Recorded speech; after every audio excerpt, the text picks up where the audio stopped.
Welcome to the 3Haunted podcast, where we bring you all things horror, supernatural, folklore, mythology, and all things that go bump in the night. What's up, everybody? This is your co-host, Ashley Lunar Goddess, Gorilla Girl filmmaker and horror-loving cinephile. I'm just your average podcast-producing badass. I'm BJ Sewura, an aspiring paranormal musician who plays live for the dead because the living just doesn't want to hear me. What's up, ghouls, gals, and meta pals? Welcome to the Season 6 premiere of 3Haunted podcast. As you know, we started Nazeeh on his journey into the world of horror in Season 5. And what better way to kick off Season 6 than the return of the Sinnerphiles? Welcome back to the show, Nazeeh motherfucking Tarsha. Or are we going with Nazeeh now? We're going to go with Father Z. Daddy to some. Daddy to some. No, daddy to most. Father to some, daddy to most. Yeah, so for those that don't know, Nazeeh is currently dressed up as a priest. And why would he be dressed up as such, you might ask? Well, why? Why would you be dressed that way, Nazeeh? Yes, why? Well, I've had a recent journey.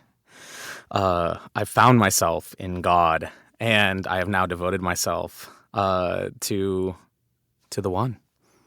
So we're going to lose listeners. This is one of those you can't win situations. So for those that don't know, we started off Nazeeh on his second round of films with possession films, possession and ghosts and demons. And so Nazeeh, being the amazing, wonderful, vibrant creature he is, fucking whimsical, is continuing to be on theme and showing up dressed for the occasion. So Look, to anybody listening, if there is anything that you take from me, it's that you've only got one life and you've got to fucking whimsy it up. That's life's too short. Whimsy it up. So love the priest outfit. I think you should keep it. Done and done. And, so let's jump in. Let's jump into it, guys. So the films that we put on your homework for this section of your horror journey, horror education, we went with Poltergeist 1 through 3, Amityville Horror, the original, and, The Exorcist. Oh my gosh, of course. The Exorcist. One. Where my brain spaced. The Exorcist, the one, and then as well as Exorcism of Emily Rose. So, obviously, Poltergeist 1 through 3 is completely self-serving for me. Most people would just probably consider the first one the only one you need to watch. However, I'm a big Poltergeist fan, and I stand by Poltergeist 3, so here we are. Which would you like to jump into first? I think we can let's start it off with The Exorcist, actually, because I think that's the one. Not just the one, but that is kind of the primary one that I have a lot of opinions on, but not just the movie, but looking at the past from today's current modern, social lens, I suppose. So yeah, The Exorcist. You're going straight for the big one. We have to. We got to jump into it. Hold on, repeat that. What'd you say? Nothing. That is what she said. That is. That is. So growing up, obviously, there are a handful of horror films that acquired a sort of stigma surrounding it, and not just stigma, but also a reputation. Where it's oh my God, this is the scariest thing alive. People were puking, going to the hospital, dying, no lack of sleep, mass hysteria. Suddenly there are new things showing up in the DVM, and it's it's just okay, what the fuck is going on? And, it's one of the, and The Exorcist is definitely the big one when it comes to this sort of stuff. So going into this, it's okay, I understand that the times have changed. We, as a species and culture have been exposed to so much in the past 50 years that watching this without knowing any of the reputation, any of the things going behind it, you would think it's pretty tame, if I'm being honest, which I think is really, really, really neat, because that means we're just really fucked up as a society. But, going in, I already obviously had an appreciation for the era that it was in, and one of the first of its kind to do it. And the thing that made it scary wasn't necessarily that it was like jump scares and constant nonstop like horror and stuff. It's sort of like this sort of it's several things. One, it's this like sort of grounded in reality nature regarding religion and faith and or lack thereof, and explaining the unexplainable, and I think it does a fantastic job of just kind of coming into this saying, hey, look, we know that there are a lot of religious people, but we also know there are a lot of not religious people. So let's go ahead and make a movie that has these facets where we actually have the sort of inclusive attack point from each sort of angle and whatnot. And then, obviously there is, there is indeed a demon. There is indeed, there is no leave it to the imagination. What if? But it does linger into the mind, the constant idea of it's again, the unexplainable, and what do you do when science has reached its limits and you can no longer do any more, and how do you combat that which you don't know, and fuck, there's just so much. I mean, obviously, there's so much, yeah. I love how you said this was tame, because outside of her peeing in front of a puddle in front of her mom's friends at the party, there's nothing tame even in today's society. If a teenager in a backbend crawls down the stairs, right. That's not something people are going to be like, oh, well, that's my 15-year-old or 12-year-old in this case. For sure. And I think what I mean by tame is the idea of not necessarily the content matter or the subject matter, but more so we live in an era where there is so much torture porn, for lack of a better word. Things that are so fucking gruesome and gory. And, when it comes to, you have the Saw franchise and the Final Destination franchise, and you have more recently, Art the Clown, and just these really, really gruesome imagery, and some of it kind of, just gore for the sake of gore, just shit that, I don't know, it doesn't serve any purpose. So I think when I say tame, I mean solely on how far we have come with what it is that shows up on the screen, and the sort of realistic and just really, really hardcore nature of body horror that we have now. But no, you're absolutely right. The content matter is fucking ridiculous no matter what area you're looking at it through. Yeah, I think you can't compare subgenre to subgenre, though, because when it comes to possession films, even now, what's currently popular now, it's still pretty tame when it comes to the torture and the gore, and if we're calling it tame, compared to body horror, compared to the torture films, possession films, even as it stands now, still tend to be pretty mild on what's shown. I think that this one still, if you're comparing possession film to possession film, is still pretty intense, even now in what's currently shown. I mean, showing a 12-year-old masturbating with a crucifix. Yeah. Is something that even especially nowadays would be no. People would be like, that is not okay. People are a little bit more sensitive to that kind of stuff of what's being shown, especially when it comes to kids, and the stuff that comes out of her mouth. I think that's why we see stuff like exorcism movies now that involve young adult women versus 12-year-olds. I think this one still pushes the envelope when it comes to possession films. And considering this was 1973 when it was released, this had to pack a really big punch and be extra shocking, because horror wasn't really that way back then. And even now we're looking, oh gosh, how many years is that later? That's like 50 years later. It would still be pretty apples to apples possession film wise. It would still be pretty intense on the imagery that's shown. Yeah. One thing that I thought about that was interesting is when they were talking about, is it Father Kara? Karis? Karras. So Father Karras, basically, he was saying that like in the 70s, exorcism, that's really old fashioned. That doesn't happen. Like we have all of these modern, explanations. We have modern medicine. Modern medicine explains all of this thing. And I thought that was interesting that even back, like that seems like a long time ago from now, but from their point of view, they, were portraying exorcism as something that hasn't really been around for a really long time.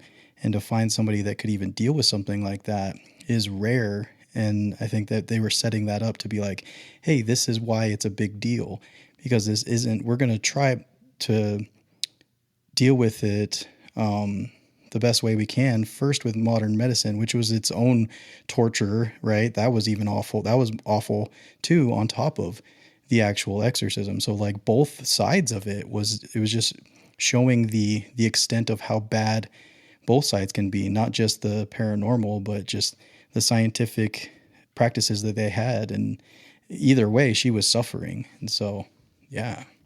Yeah. Like you said, right? It's one of those things where so many elements of this movie call into question just, faith, science, how much is too far when it comes to trying to help someone, and just what do you do? And I think there's a lot of things I really liked about this film. One of the things I liked that it did is that it calls into question faith, obviously, but it does so through its religious figure. I think showing that there is no 100% sort of unwavering call through life, that we ourselves can go through different experiences to call into question, our foundations, our belief systems, and having one of the central characters, be a priest who was like, I want out of this. I'm kind of losing my faith in this, and it's just like, oh yeah, I feel like there is a lot of relatability there for many people, right? Where, you look at folks who grew in households under a religion, and then once they leave, they abandon said religion or find a new thing. Or you have folks who were non-religious, experience some sort of turmoil in life, and find some sort of faith as means of either coping or getting through said, events and whatnot. And just having this kind of purveying throughout, and not just in this movie, it was obviously in the exorcism of oh my god, tongue tie. Emily Rose. Thank you. That was a big thing there too. And it's like, I myself, I have gone through my own religious sort of exploration through my life. I grew up Muslim. Once I left the house, I became more of an atheist. And then slowly but surely, as time passes, found myself living in this sort of agnostic kind of realm where I don't necessarily believe, but I don't necessarily not believe. But given how large the universe is and how everything kind of surrounds us, I'm like, I don't know that I want to not believe that there is the possibility of, it's like there's so much there. I don't know. But again, this is all a journey that I'm just I've constantly ridden different waves as I experience things in my life, different, I don't want to say tragedies, but, definitely hardships, I think is a better way to put it. And yeah, it's that theme and having the fact that the mother isn't religious, I think is one of the other things that this movie does really, really not only well, but did right in kind of garnering the audience around her, right? Because for the religious people, you know, they're like, oh yeah, like you need to have faith and you need to find this and whatnot. But then for the non-religious, obviously, you have this element of, well, I'm with her. Like, I don't know. I just want my daughter to be better. Like, what the hell is going on? Fix my daughter. What can we do? And, you know, like I touched on earlier, the fact that it's, you know, like every single avenue of medical science is like is touched on, and then finally even the doctors are like, yo, you consider her, I don't know, a priest, a witch doctor or something? And she's like, I'm sorry, what the fuck? Like, you mean to tell me with everything going on, you're telling me to resort to pseudoscience? Like, what the fuck is this? And yeah, it's like it is so neat seeing this. I don't want to call it an attack because it's not an attack on faith, but this movie kind of holds up a mirror to the audience and has the audience kind of call into question where do they exist on the spectrum of faith, you know, and it kind of like has you kind of just like, you know, analyze like what do you believe in and why do you believe in it, and, you know, kind of just it calls it into question. And I think that's you know, it's always a nice touch when a movie kind of, you know, like I said, holds up the mirror and allows for some level of introspection. I think it creates a space of in between that teaches, or maybe not even teaches, but highlights what healthy skepticism can look like, because science exhausts every aspect, right? Before saying maybe this is something that isn't science related, like hard science related. But then you have the other side where you would assume, okay, it's religious, they're going to automatically say it's XYZ. And instead, they're also like, we need to do everything possible to make sure it's not psychological, it's not scientific, it's not, you know, all these things. Because they even look into, well, what's the home life like? Where's the dad? It's really everybody involved is trying to understand and eliminate possibilities before jumping right to it's a demon. And the church fights back hard, right? Yeah. They're like, we are not just going to automatically call it a demon for many reasons, but one of them being exorcisms are highly dangerous. So before we're going to just go willy-nilly exorcising people, we are going to do our due diligence and responsibility, right? And we see that as a common thread in possession movies, by the way, where the church oftentimes pushes back, and they have exorcists who really their whole point is to go and disprove that it's a demon. And then if at that point it's like, really, I can't disprove it, then, you know, they deal with it the way they need to deal with it. But that's a theme that you see in a lot of movies. And, you know, it's movies, which one could say that's, you know, fiction, but fiction comes from somewhere.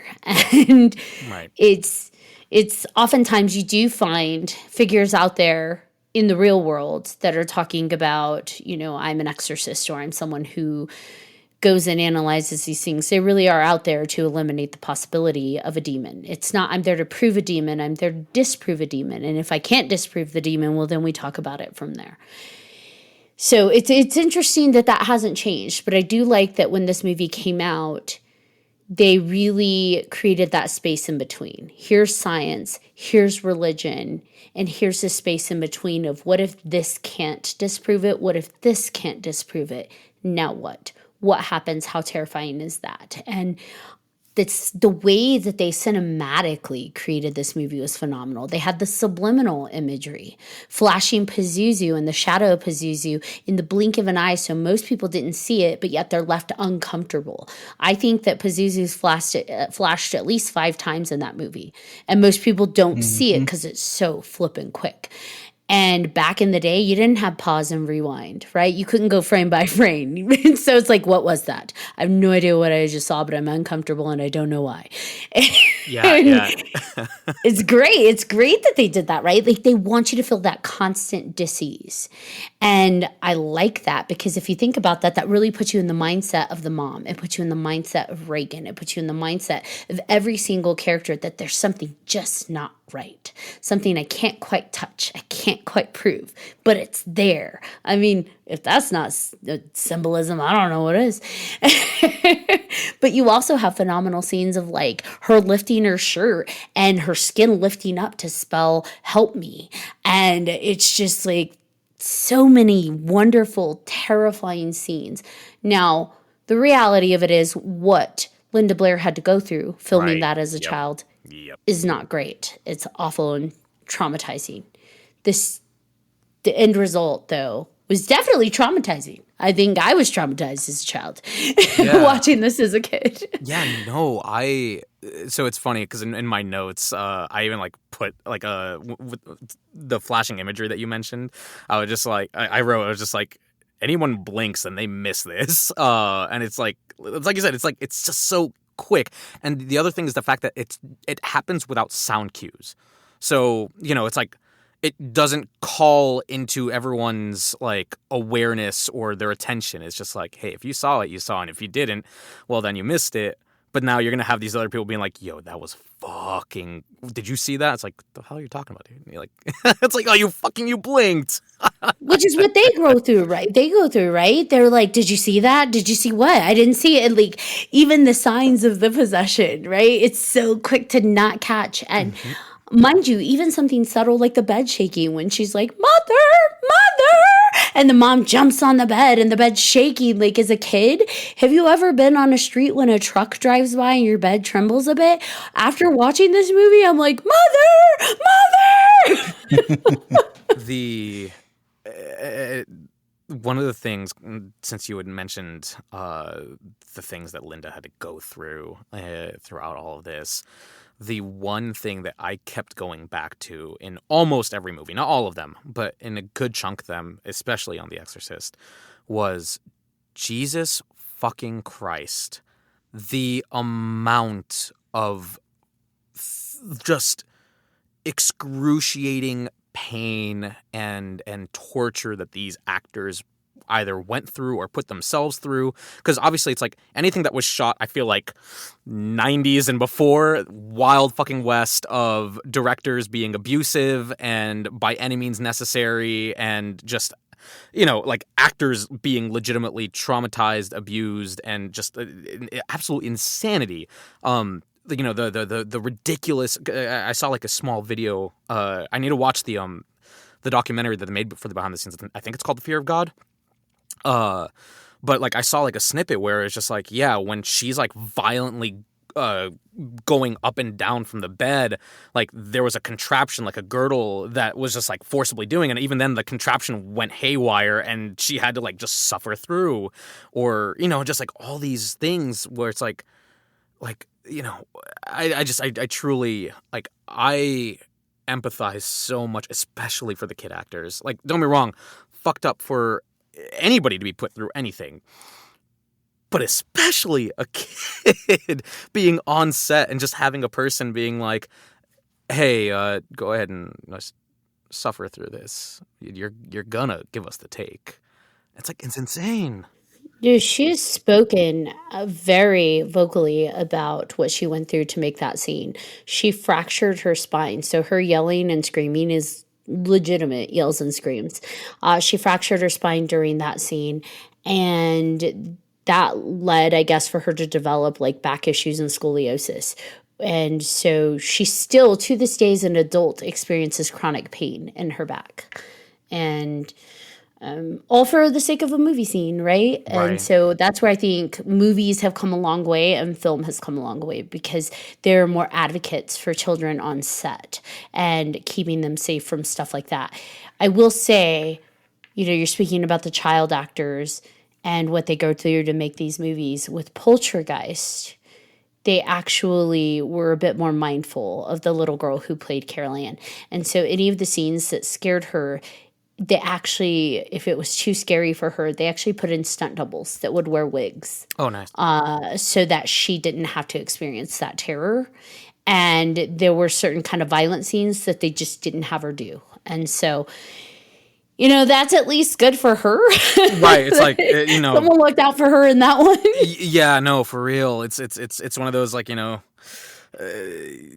some, it's that idea of, like, if you see rules on the wall, it's because something had to happen to make the rule occur. And the reason there are all these, like, just checks and red tape and everything regarding just actor safety and whatnot, it's just like, yeah, no, it's there because so many people have been put through so much shit, like life altering, broke their back. Yeah, life altering shit. Like, could you? And here's the thing. Here is the fucking thing too, that, like, people don't, like, fully, I think, appreciate, or maybe they do, and I'm not giving people enough credit.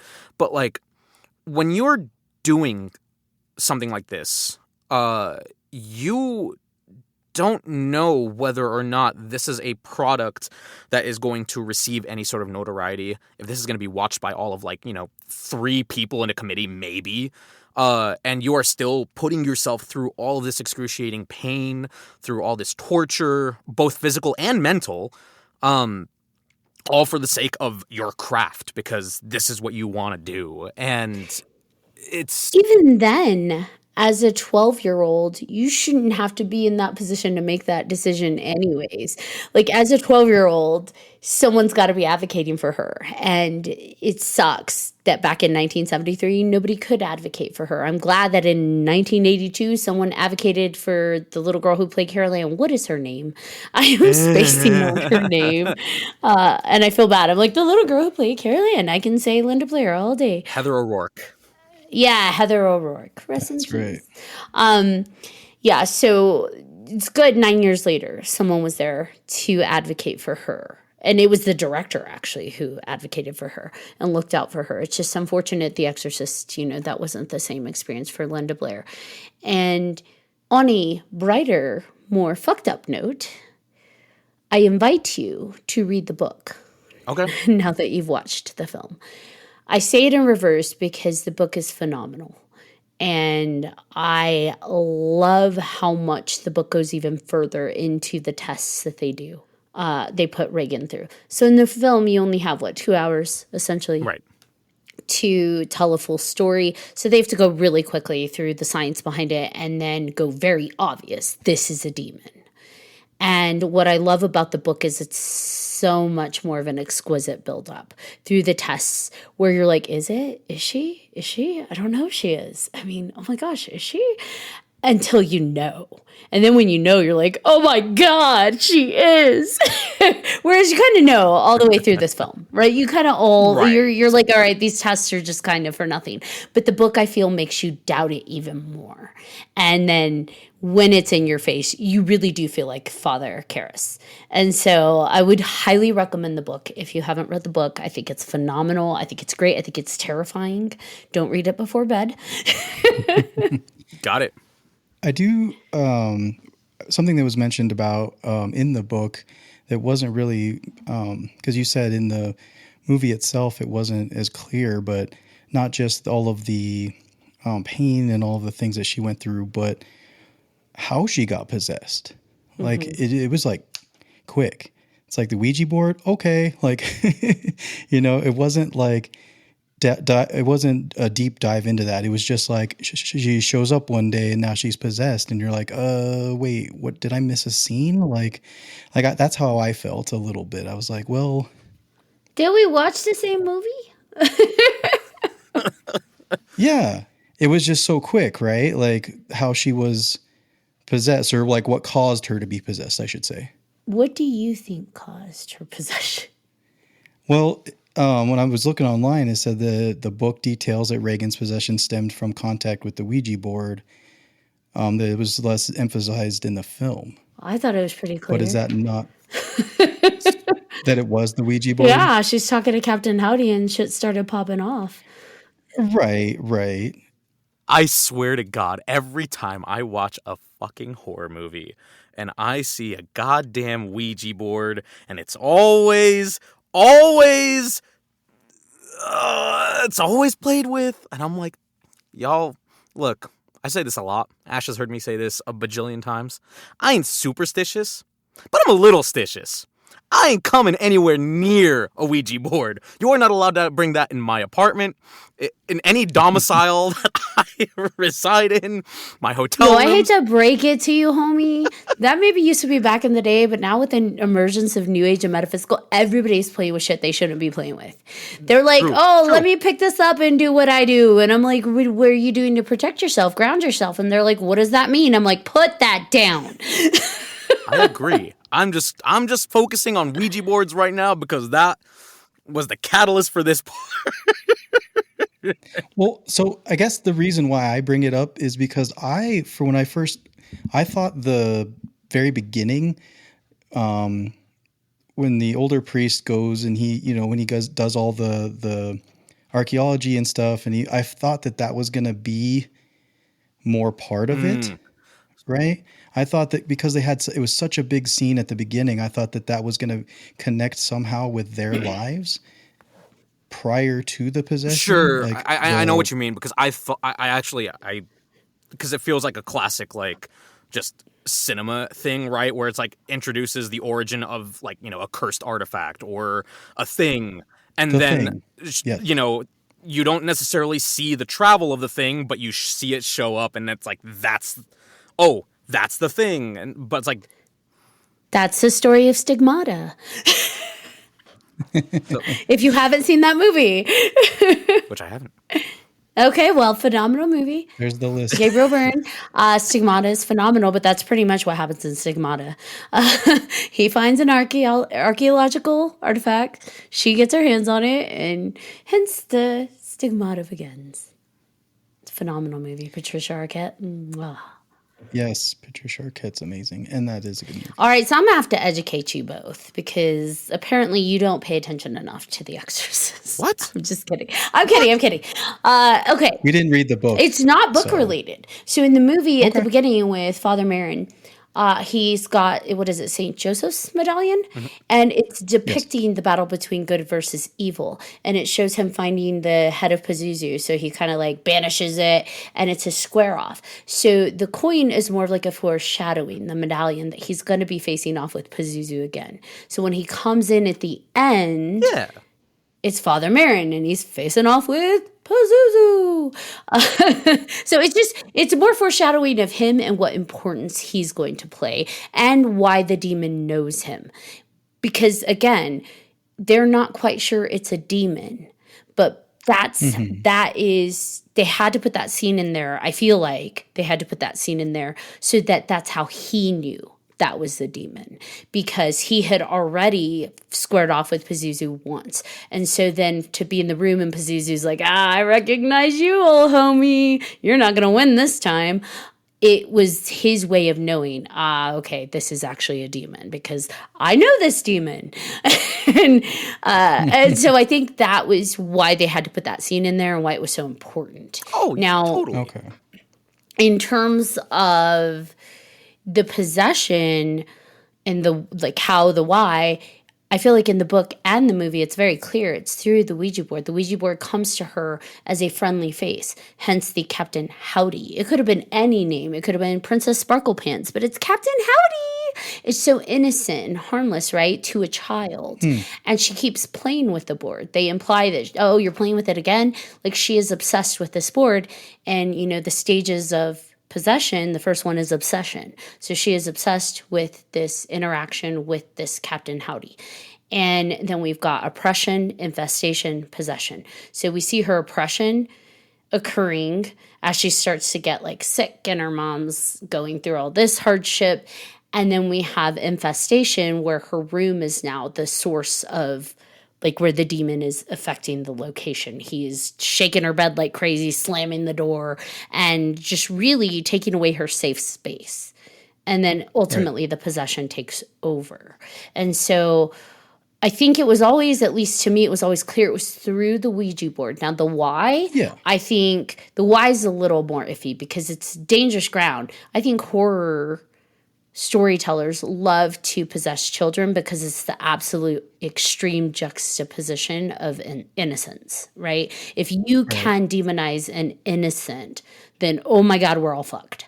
So they love possessing children. But the reality of it is I don't think children are as easy to possess as adults, in my own theory. No. I like it. I think the only other thing that I was wondering is, so, because it felt like when she got it, right, it was just like, oh yeah, I got it from, I forget what it was. It was just kind of like almost like gifted or just kind of handed over, right? It was like almost like an accident, right? Is that kind of what it felt like, or was something that she found almost? Is that what it was? No, I feel Because like it I wasn't thought they like, said that someone had given it to her, but I don't remember if she found it in the right, basement. I don't remember the exact how the board got into the house, but I know she's okay, playing it by herself and she's right, continuing to play it by herself in this isolated location. And right, she's lonely. Her mom's a working mother, single working mother, so she's really kind of off on her own a lot. The little girl is, Reagan is. And so left unattended, the implication is she's lonely, she doesn't have like a father figure. Again, not saying kids that come from broken homes are possessible. It's just this is the premise that they put out Right. forth. She is a lonely child who's left her own dream world. Because even the way she talks is very dreamlike before she ever even encounters the board. She speaks very almost drunkenly, right? And so she is a dreamy, dreamlike child living in her head, living in her imagination. And then she isolates herself with this spirit board, engaging with this Captain Howdy who's pretending to be her friend. So Yeah. I know exactly what you're saying, BJ. And in terms of just like it feels like it was a setup to show you like just for the sake of saying, I'm not saying this is a thing, but like in a typical movie like this, like it feels like a demon or entity or whatever is tied to an item and then showing said item travel across the world and suddenly it's in this like household or whatever. But like Ashley was saying, it was that initial scene, it was just to establish a connection between the father and the entity, and then right. completely just unrelated for the entire middle part until all of a sudden he comes back and he's just like, oh hey, you remember that image that we had in the very beginning where it was just like, sun in the back, demon versus priest. It's just like, here we are again, like Ashley was saying, like, hello my old friend.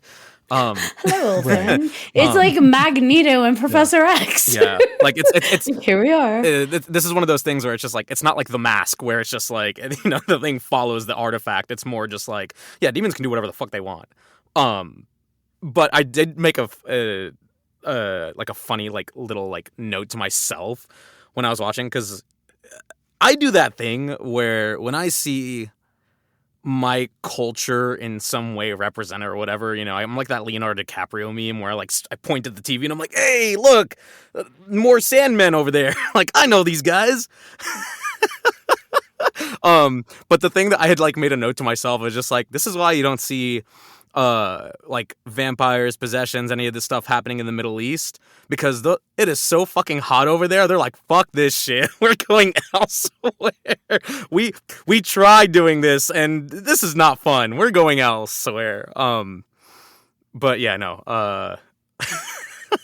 I like the idea that demons can be anywhere. Yeah. They're not bound by Yes. location. They're not No. bound in the same way that, earthly beings are. They could be anywhere. They can be in anyone. Because let's not forget, he possessed Father Karras. So, like, they can be in anybody. And nobody is impervious to it Mhm. unless you have that internal faith. Because Father Marin was never possessed. The demon's like, I guess I just have to kill you. But so some people are, a little bit more susceptible. And he invited him into him by, he's like, take me instead. And then, which was my next question is, because we're talking about demons can go different places, did the demon die, or did he finish it by dying, by sacrificing himself, or did it simply just move to a different person after that? Like, Fallen? Well, it's got to go through the stages again, probably, like of possession. I don't think it's like jumping Mm. bodies because it only jumped from Reagan to Father Karras because he invited Hmm. it. I think that the demon still has Right. to be invited. I think to an extent, Reagan invited Captain Howdy in, not realizing what Captain Howdy was. And Right. Father Karras invited him in, knowing fully what he was to save, Reagan. And Right. so I think that, do I think by sacrificing himself that abolished, or what am I thinking? What's the word? Vanquished the demon completely? No, I think it's No. back to whatever seventh layer of hell it's in until it can get in to another person. If there's anything every horror film that I've watched in the process of all these viewings has taught me, it's never over. The only reason I say that is because I saw it reminded me of another movie, Fallen. I don't know if you remember that I one love with Fallen. Denzel Washington. Oh, John Goodman, such a Such a good good movie. team. If you've never seen it, but there is a demon and it does jump from person to person, and It's the original Smile, man. yes, it's great. And if you haven't watched it, that's another good one. But that's what I was thinking. I was like, oh no, it's gonna be like that, and then it's just gonna move on. But obviously, like you said, it's more in line of you have to go through the process and all of that. So Yeah, I think it's just traditional demon possession based on what rules they set up in the universe of The Exorcist. And if you haven't seen any of the other Exorcist movies, I would give them a go. I think they've all been fun in their own right. Okay. The second one that was released in 1977 with Linda Blair, I thought was still just as fun.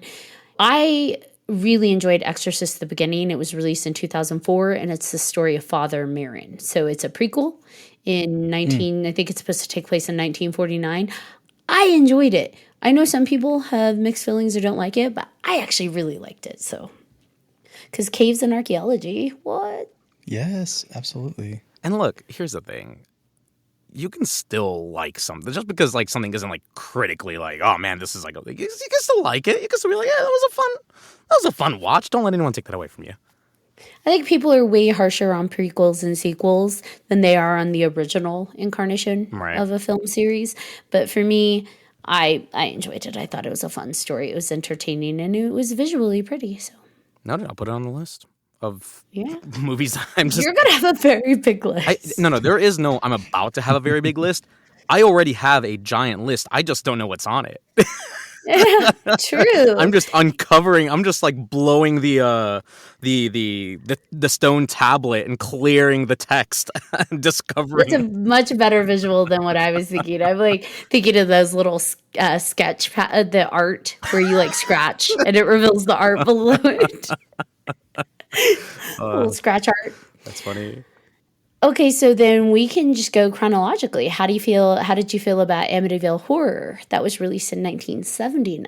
You know, I had kind of mixed feelings. I think in the short time that I've spent since watching it, I went through like a whole roller coaster of emotions with all these movies. It was such a slow burn in the beginning, and kind of.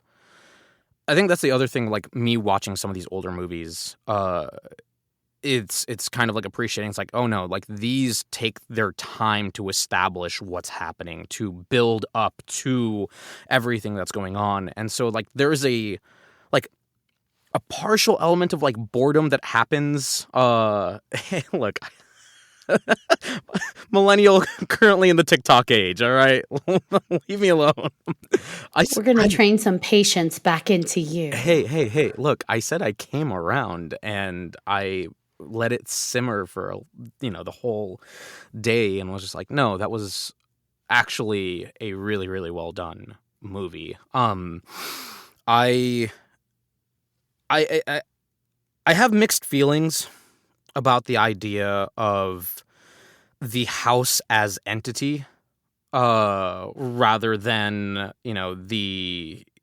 there being like an actual like monster or demon or something. It's just like they are inhabiting, for all intents and purposes, what is an evil house, and all these things happening to them, and there is no face to the movie. It is just the house. The house is the thing. And so shifting from these other movies that I've been watching where it's just like, you know, it's like you have Freddy Krueger, who's the face of the franchise. You have, even with like The Exorcist and everything, like you can pin it to a visualization. But with Amityville Horror, there was never like a singular iconic like type villain, for lack of a better word, to like pin it to. It is just the incarnation of this house. And so it kind of like took me back to watching like The Grudge, for instance, in a way, the Japanese version. And yeah, accepting it's just like, yeah, there's just like malevolence and evil incarnating happening in this house. Is it actually that and I know this is supposed to be based off of the actual murders that happened, and then this kind of like takes this sort of supernatural turn on the retelling, and people have been like, I think, debunking or calling like fraudulent some of the accounts that have been coming out and whatnot. But so everything that I'm saying has nothing to do with the actual story. It is solely within the realm of the fictitious movie that I have seen. And that is, did the person who initially murdered the family in the house, was it his own doing? Was there evil in the house that kind of caused this sort of like stir crazy kind of like possession to occur, and sort of like this cycle repeating itself kind of a scenario, you know, like, is it just inherent within the house? And yeah, no, I thought it was I didn't like it as much initially, but the more I simmered on it, the more I was just like, no, like these were like really, really good performances. The slow descent into madness by oh my God, I forgot his name. James Brolin. I meant the character, but yes, Brolin's George character. Lutz. Yes, George thank Lutz, you. I thought that was really, really well done, and it also helps that he has the perfect face for a man descending into madness. Kind of had like a Charles Manson-esque type, you know? Just I'm just saying. I mean, he really does. Looking at it and the sort of slow turn and kind of going along this slow descent, it had this kind of building unnervingness to it that kind of like instilled within the viewing. And, you know, it's like, and ultimately, like, you don't, or at least I can't say you, I didn't necessarily feel resolved at the end of it either. You know, it's like, it's sort of like a purveying unnervingness that like just exists and then continues to exist. Like, yes, they got out and, you know, got the fuck out of Dodge. But at the end of the day, it's just like, oh, things transpired, and the house is the house. And I'm gonna have to educate y'all again. Go for it. Oh my gosh. Oh my gosh. My loves, my darlings, my dear, dear ones. These movies fit a theme of possession. Yeah. Whereas The Exorcist, the demon had a name, and the demon could be anywhere. It could be in Egypt. It could be in, where the hell were they? Massachusetts? I don't know. It could be anywhere. In this case, Amityville Horror is demonic possession in a different way. So they've got their own version of what demonic possession looks like. So for this is very specific to the location. And we don't get the name of the demon. They give us a very short scene where they give us a name of how that demon portal to hell came to be. And that's when her friend, their friend, the guy's coworker's wife or girlfriend or whatever, who's like, I'm kind of sensitive, guys. Yeah. I know what I'm doing and I dabble. She's like our future new age Right. person.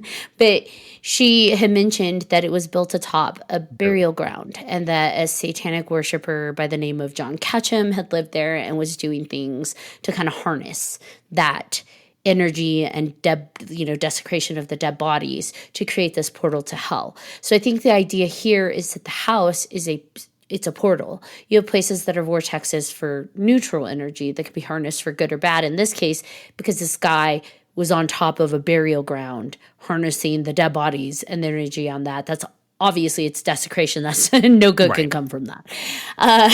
And he's dabbling in his Satanism. It's an evil portal to hell. So I think the implication in this movie is that it's not the house that's evil, like some entity of like evil wood. I think this is just demonic forces as a collective whole. So you've got Jody, which I feel is one entity trying to get through to possess Kathy, or Kathy's daughter. Is it Amy? The little girl. Yeah. So I think this is Jody, and we get a glimpse of Jody with the red eyes Yeah. in the reflection of the window. So you've got Jody, who I think is actively working on possessing Amy. Yeah. And keeping Amy there. And then I think you've got a separate entity that's working on George Lutz. And I think that's the same one that was working on Ronald DeFeo. And so for the benefit of the end of the movie, because I feel like they did kind of rush the ending, I feel like George wasn't already possessed completely. He wasn't in the completed stage of possession. No. He was almost there. So I think had he taken the axe to the children and Kathy had not intervened, he would have been there. He would have been completely possessed, and that would have been done for George Lutz. Right. But because Kathy intervened and we had our here's Johnny moment, and she's like, I love you, please don't hurt my babies. The love of a mother, right? She's like, please just don't hurt my babies. He kind of snapped out of it. And he was able to save the family dog and get out of the house. So I think in this instance, it is a portal to hell, so to speak. So it's more than one demon, which is why I think we didn't get the face, right? We didn't get one name and one face because it's multiple demons at work here trying to oppress the family. Well, and wasn't the dog like at first he was trying to open the portal to hell. Well, right. But then when he was pulling him out, at first he's like biting George. He's like, I don't trust you kind of thing. And then he starts pulling him out. He's like, no, wait, you're my it's George. You're my guy. And then he's like, pull me, George, pull me. Or he's like, pull me, doggy. It's so great. I love that. It was what, Henry or Hank or something. But he's Harry. He's like, pull me, Harry, pull me out. Well, what's funny is you get just a quick glimpse of what the dog sees. Because when you see George come out of the tar or blood or whatever it is, you see a skull face. Yeah. And Harry's like, attack. And then it's George. And I'm like, oh, they showed us why Harry's attacking him. He's like, monster must protect the family. Yes. A dog was on a mission. Yes. Yeah. I think the thing that terrified me most about Amityville Horror is that as much as it was contained to the home, it wasn't. Right. Because the demonic forces were so strong, they were able to influence outside of the home to the point where the one father, Father Delaney, he ended up going blind, right? He was doing a prayer to protect the family and went blind in the process. And the car went off the road. Like the demon took over the car and almost killed 2 priests. Like the fact that it was able to extend outside of the home and continue like on the phone calls. Because it makes sense with the call, right? Like if it's blocking the call from the house so they can't hear the father when they call him. But the idea that like he's in a church, he's in a sacred space praying for the family, and this demon is so strong it's able to like cause him to hallucinate what he's seen in the church, that it's falling apart around him, and then he goes blind. Like, that's terrifying. You're not even safe in a church. Yeah, nowhere is safe. I mean, if any of these movies have taught me anything, it's that nowhere is unless you're out front like chopping some wood forever, like then you're good. Because I wanted to chop I want to chop wood now. Like after watching that, I was like, that looks kind of fun. Get some exercise, go a little mad. Exorcise. Exorcise the demons. Yeah. I don't know. I feel like this one definitely is more of an emphasis on demonic possession as a whole. This is a portal to hell. It's multiple demons, not just one, and the influence that it has outside of the home, even though it's restricted to the location, it can influence past the location. But either way, that scared the shit out of me as a kid. I understand. Now, I did mention watch the other Exorcist movies. When it comes to Amityville Horror movies, you can skip the rest. Unless you watch the remake. Watch the remake, Ryan Reynolds as George Lutz, chopping woods, like hilarious. Okay. All right. He's all, we're friends, right? We're having fun, right? That's fun. It's just good fun. But yeah, Amityville Horror, ultimately, great movie. I'm not. I don't. Okay, no, that's not true. I'm not gonna say they're all great movies. You'll hate me later. We don't like to poltergeist movies. Uh-oh. I know that's where he's going. You're going to lose some But this friends. one- Flipped him the bird. Oh no. We're not friends anymore. Oh We're no. friends, right? We're having fun. You got any right? good news?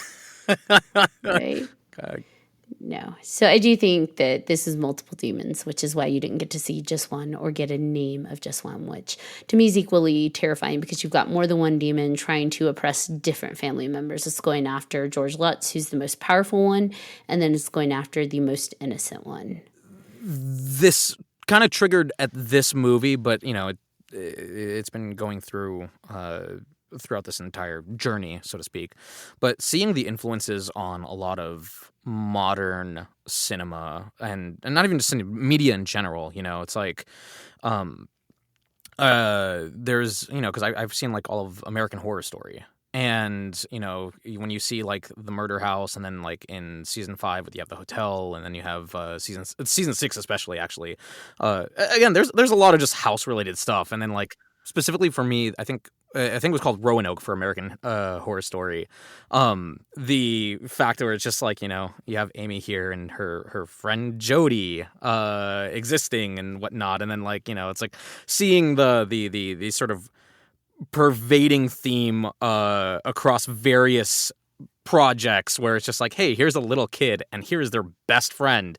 Is it a good entity? Is it a bad entity? I don't know. But, you know, it's like kind of me going through a time capsule and seeing like the originators of this sort of stuff and seeing how it's like progressed and been like translated in time. I thought that was kind of cool.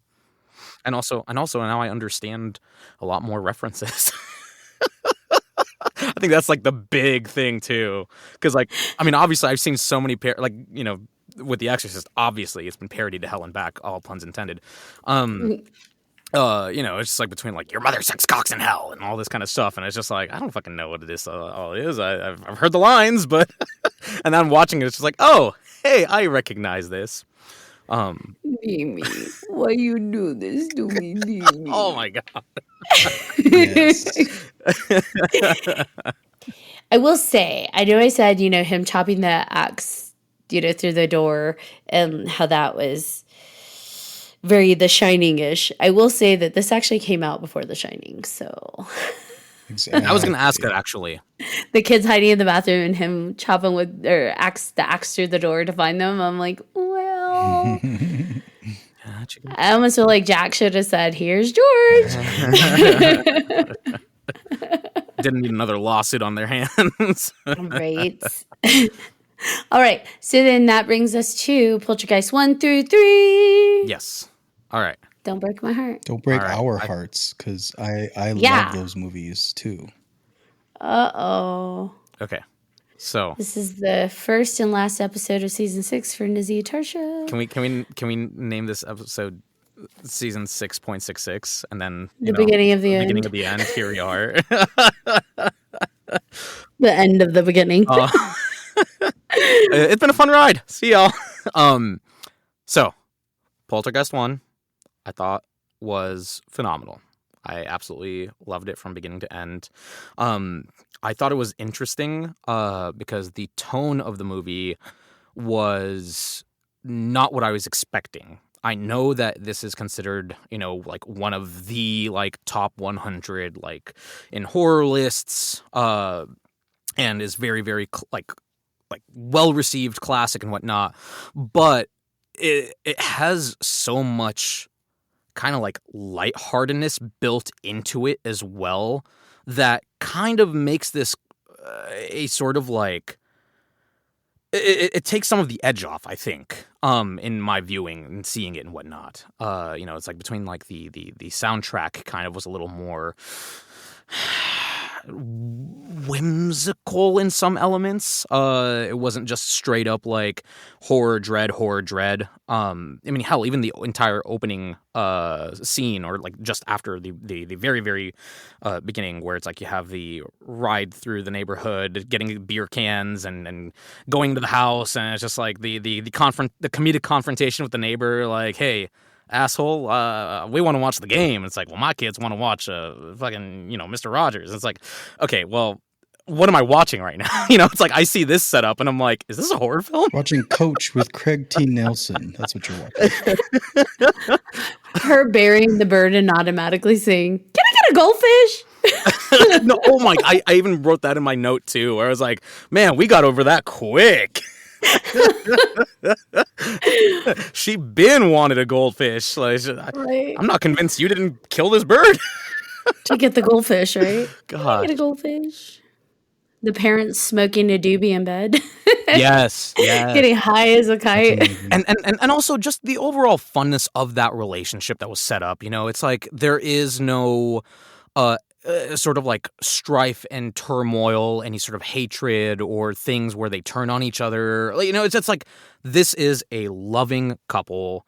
And throughout the movie, nothing wavers that in any way, shape, or form. It is, we are trying to get our kid back and solve whatever is happening. And I liked that sort of just, leaving that element out of potential conflict. Because they could have easily have done something with that too and had like a small little thing there. But I'm like, it didn't need that. Not until the second movie. Well, and let's be honest, though. I feel like most possession films or supernatural films tend to play on the idea of broken homes and how that leads to these occurrences. It's kind of like the easy cop-out for explaining why people are susceptible and vulnerable. And in this case, it's like, nah, man, you got a close family, a strong family with a strong couple at the foundation of it.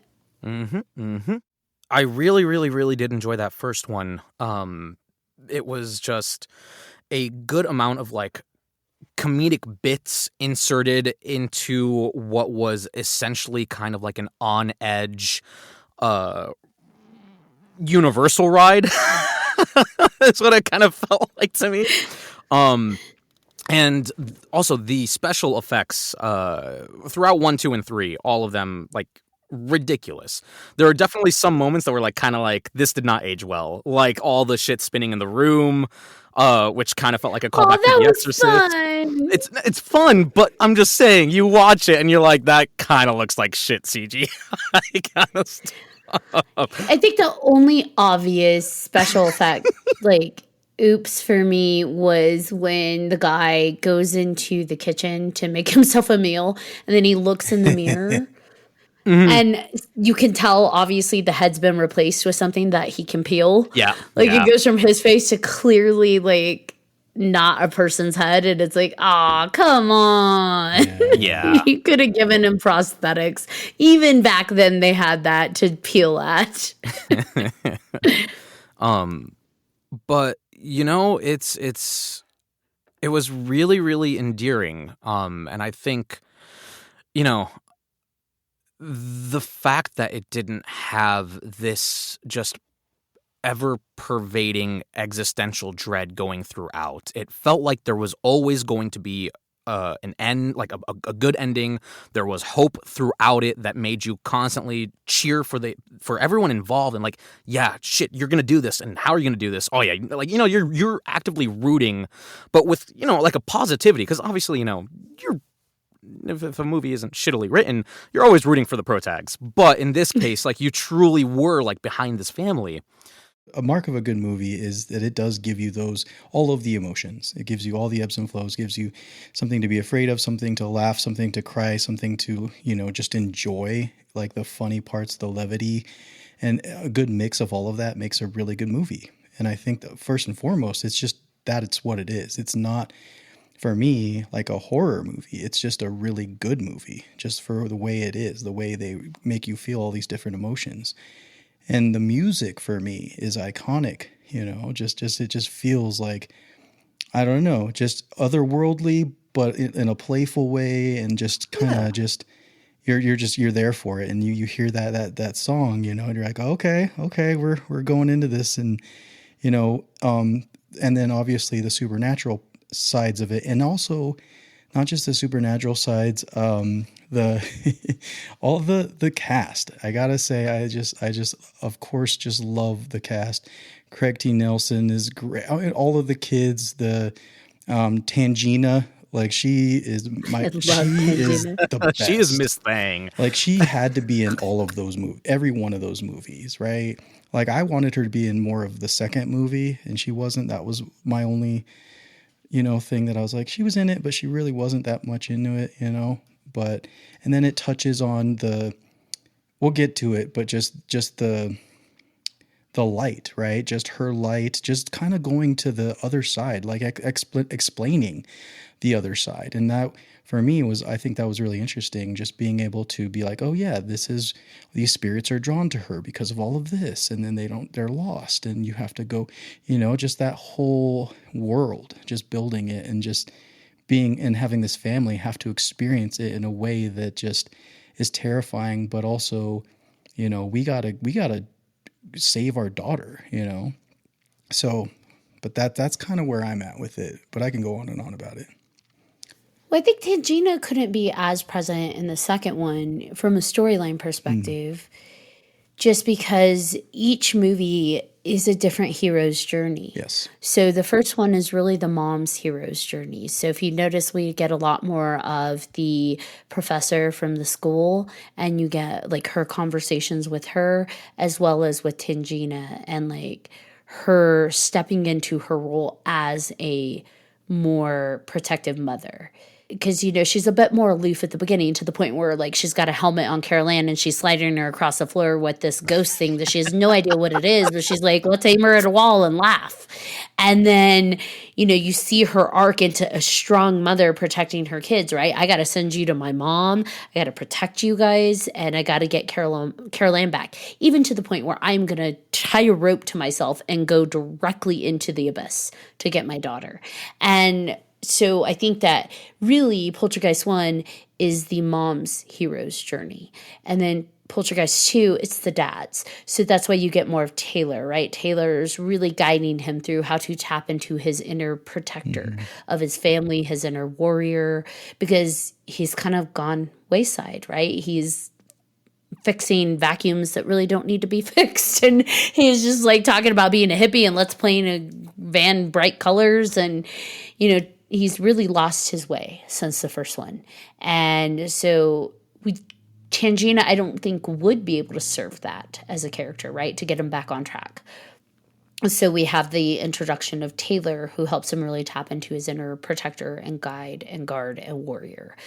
The third one, I don't know whose hero's journey that is. I don't think it's anyone's sole hero's journey. I really think it's split between the aunt and the uncle. Yeah. I do ultimately think it falls on the aunt, because I feel like the uncle's always protective. He's like a surrogate father figure to Carol Ann, which seems to unnerve his daughter and his wife at the beginning. So he never wavers. He wants to protect Carol Ann, but I think the journey really ends up falling onto her aunt. But I don't think it was emphasized as clearly as the other two movies. We really don't get oh wait, she's supposed to be the hero until like the end third of the movie. Right. So I don't think it was as clear who's going through their hero's journey until the end, but we got it. I mean, it came through. With the first one, there were a couple things that kind of made me laugh throughout, because again, I mean, it had a nice bit of little like comedy interspersed in between all these like moments and whatnot. You knew how to do horror back then. They really did. Like I do think about. I love when horror films bring in the quote unquote experts who are then put into face with a thing they claim to be experts in, and all of a sudden they actually believe, or it's like that kind of a trope I find very fun in these sorts of things. And it made me laugh when Tangina comes into play, and they're doing like the portal playing, and it's just like throw ball one, go through, and God, I think his name was Ryan. Like he catches one, he's just like, yeah, it happened, and then number two comes in. I wrote this down. It was like he said, "Kiss my ass." This is number two. It's like funny little things like that where it's like it was really nice, and even after they supposedly finished from the evil, got oh my God, what's her name again? Child. Oh, Caroline. Carolyn. I love that it was just like Tangina like kind of posed for the camera and was just like, the house is clean, and like she, like I even wrote like Miss Thang over here. Although for being the psychic that she is, the house was not clean. No, it was not. It was not. I call fraud. They got Carol Ann back. She was riding high. She's like, we're good. We're good. It's clean. It's like, no, mama, shit hasn't even popped off yet. No, but this whole house is gonna implode and disappear. God, it was so good and funny, and the special effects really, they do deserve so much. Not just in so many of these movies back then, like they really, really like. I never would have imagined being capable of doing that sort of stuff back then. I mean, now obviously they did. The movies existed. I just never watched them.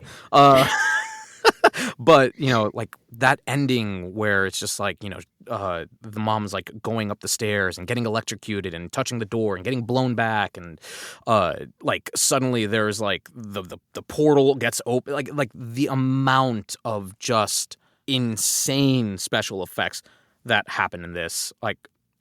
I was truly like blown away. And again, it's like the cast was really fun. Everyone felt cohesive. The chemistry was good. And yeah, no, I legitimately thoroughly enjoyed this.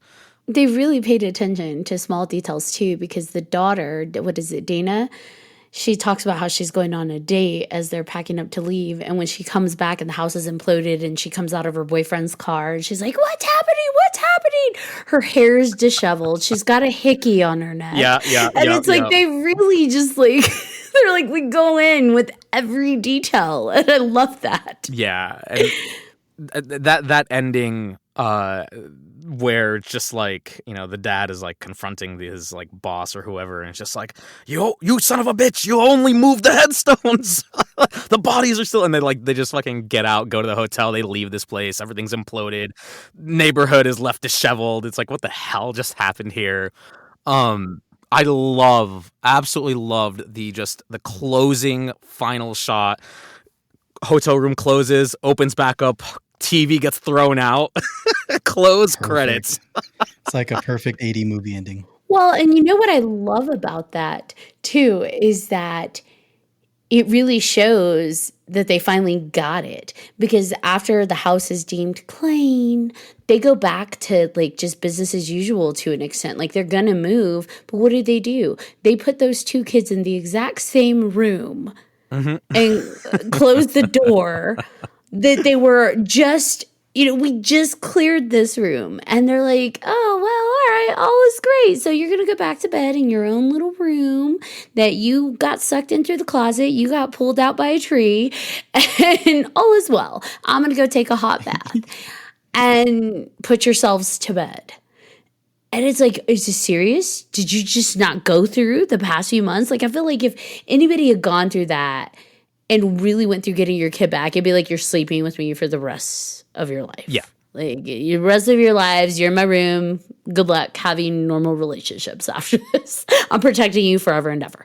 But they're just like, okay, well, I'm off to the office. I'm off on a date. And okay, I'm going to take a hot bath. Put yourselves to bed, guys. And then shit pops off.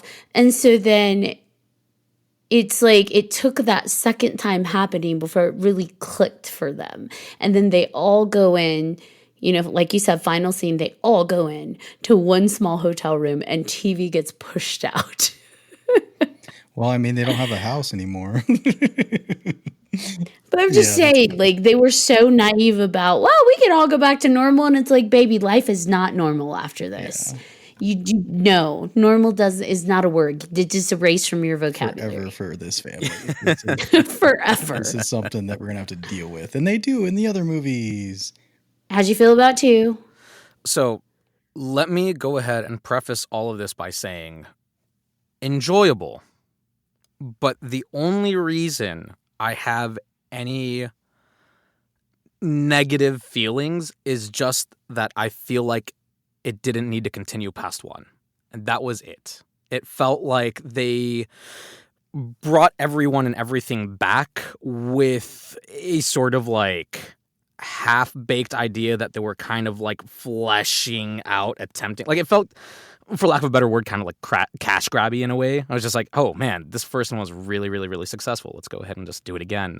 Like I feel like there was a nice button at the end of 1 where it was like the portal to hell has eaten the house. Everything is existing and staying where it is. We're out, and that's it. Now I understand. I completely understand the existence of the beast and / Cain and you know, the entity manifesting and not being done with the family and, you know, this sort of like, oh no, like we have unfinished business. So I completely understand. I'm just saying I was completely happy with the end of 1 and would have accepted that Cain wasn't chasing them after that. And to all the viewers / listeners, it has been a pleasure and a joy.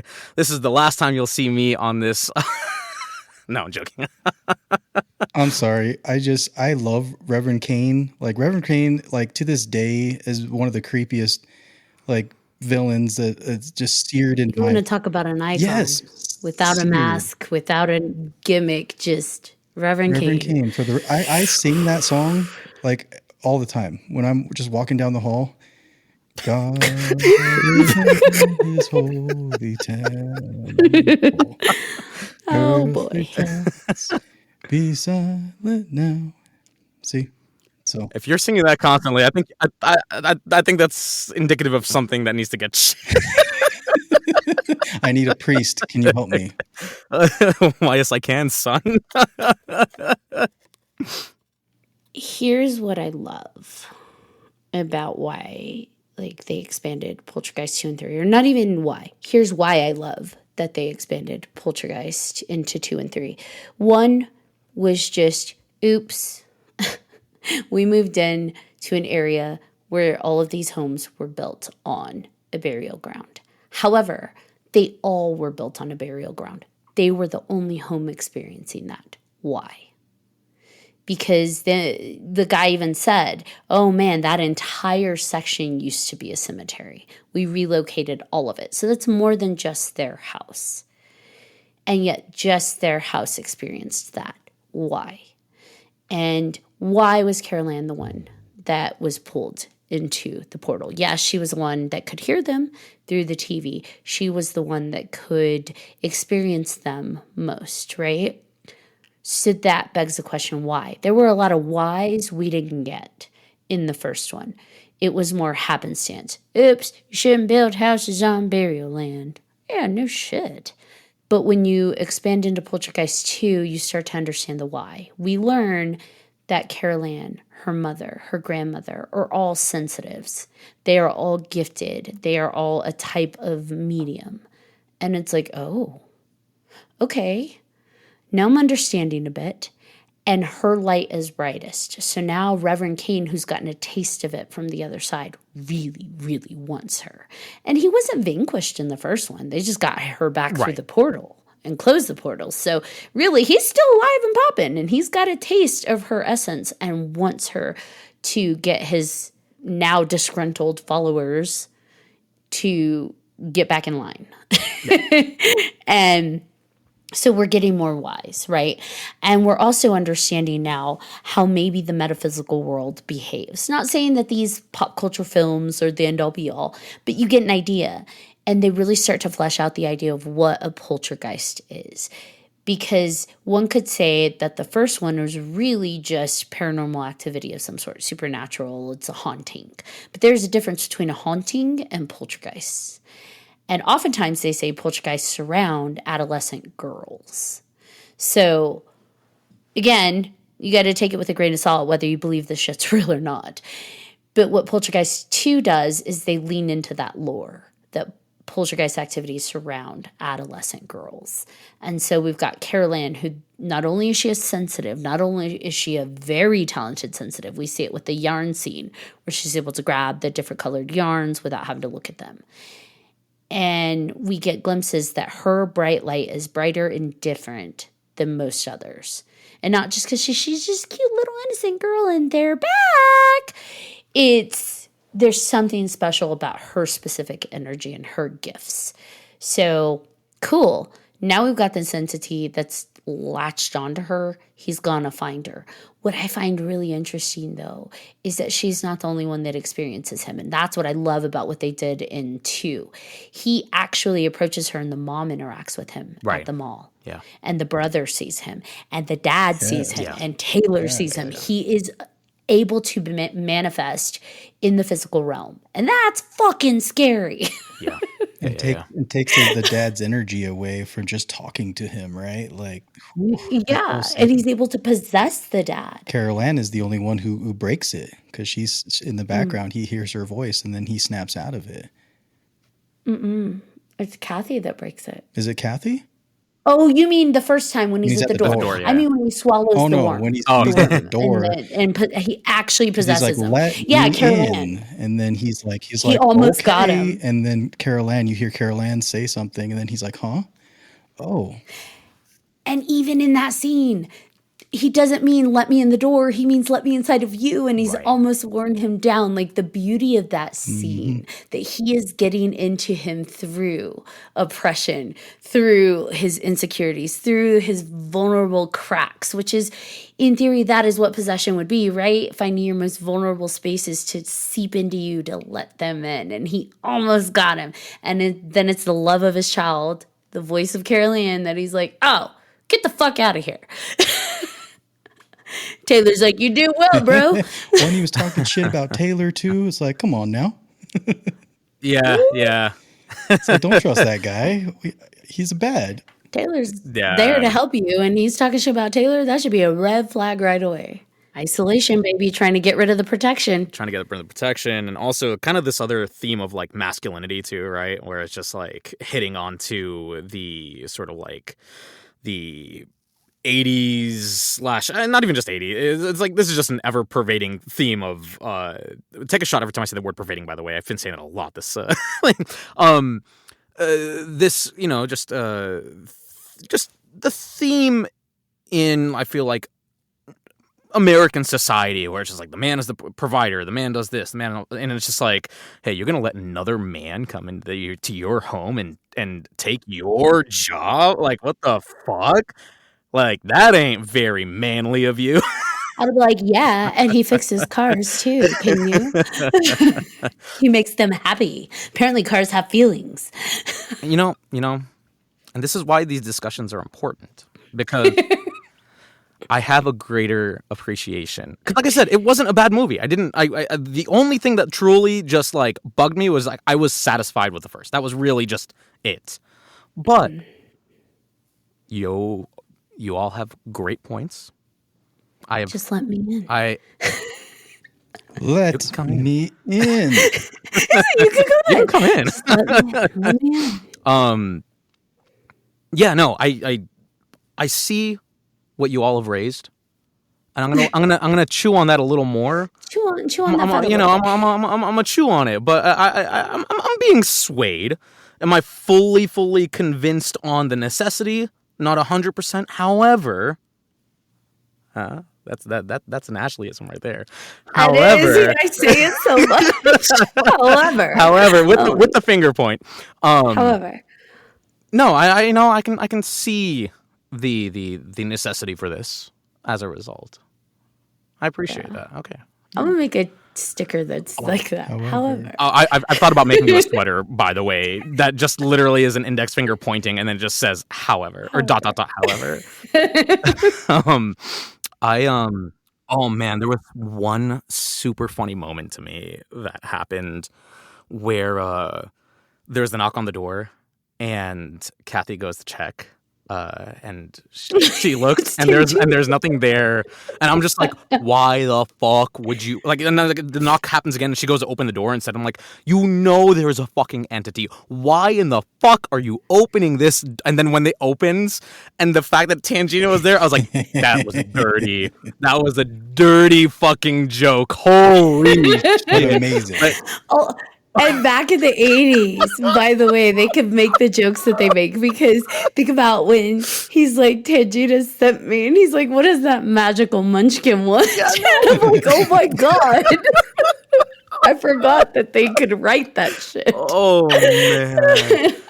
She opens the door, like, because in my mind, I'm like, she's gonna open the door. It's gonna be Kane, and you know, like that's where my mind. That's obviously where they made the expectation to go, and then Tangina appears, and it's like, okay, fine, you got me. Also, that's fucked up. It's funny, but that's fucked up. No, you got me.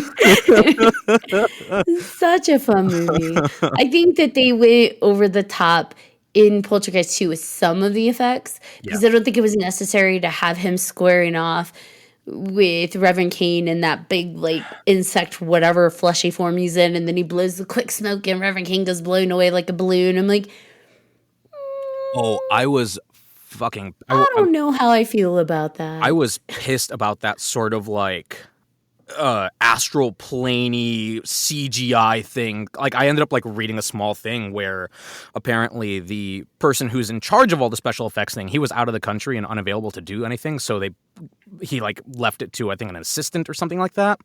But then by the time assistant failed, but well, it's like he even said, like, I saw it and I was mortified, but it was too late to do anything by then. And I was just like, oh man, like, Carolyn flipping away. Oh like, my God, it was so bad. Like, all these amazing effects.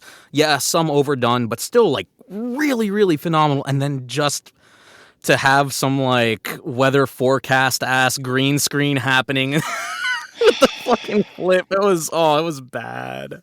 You know what I did love in this film that was very poignant for me?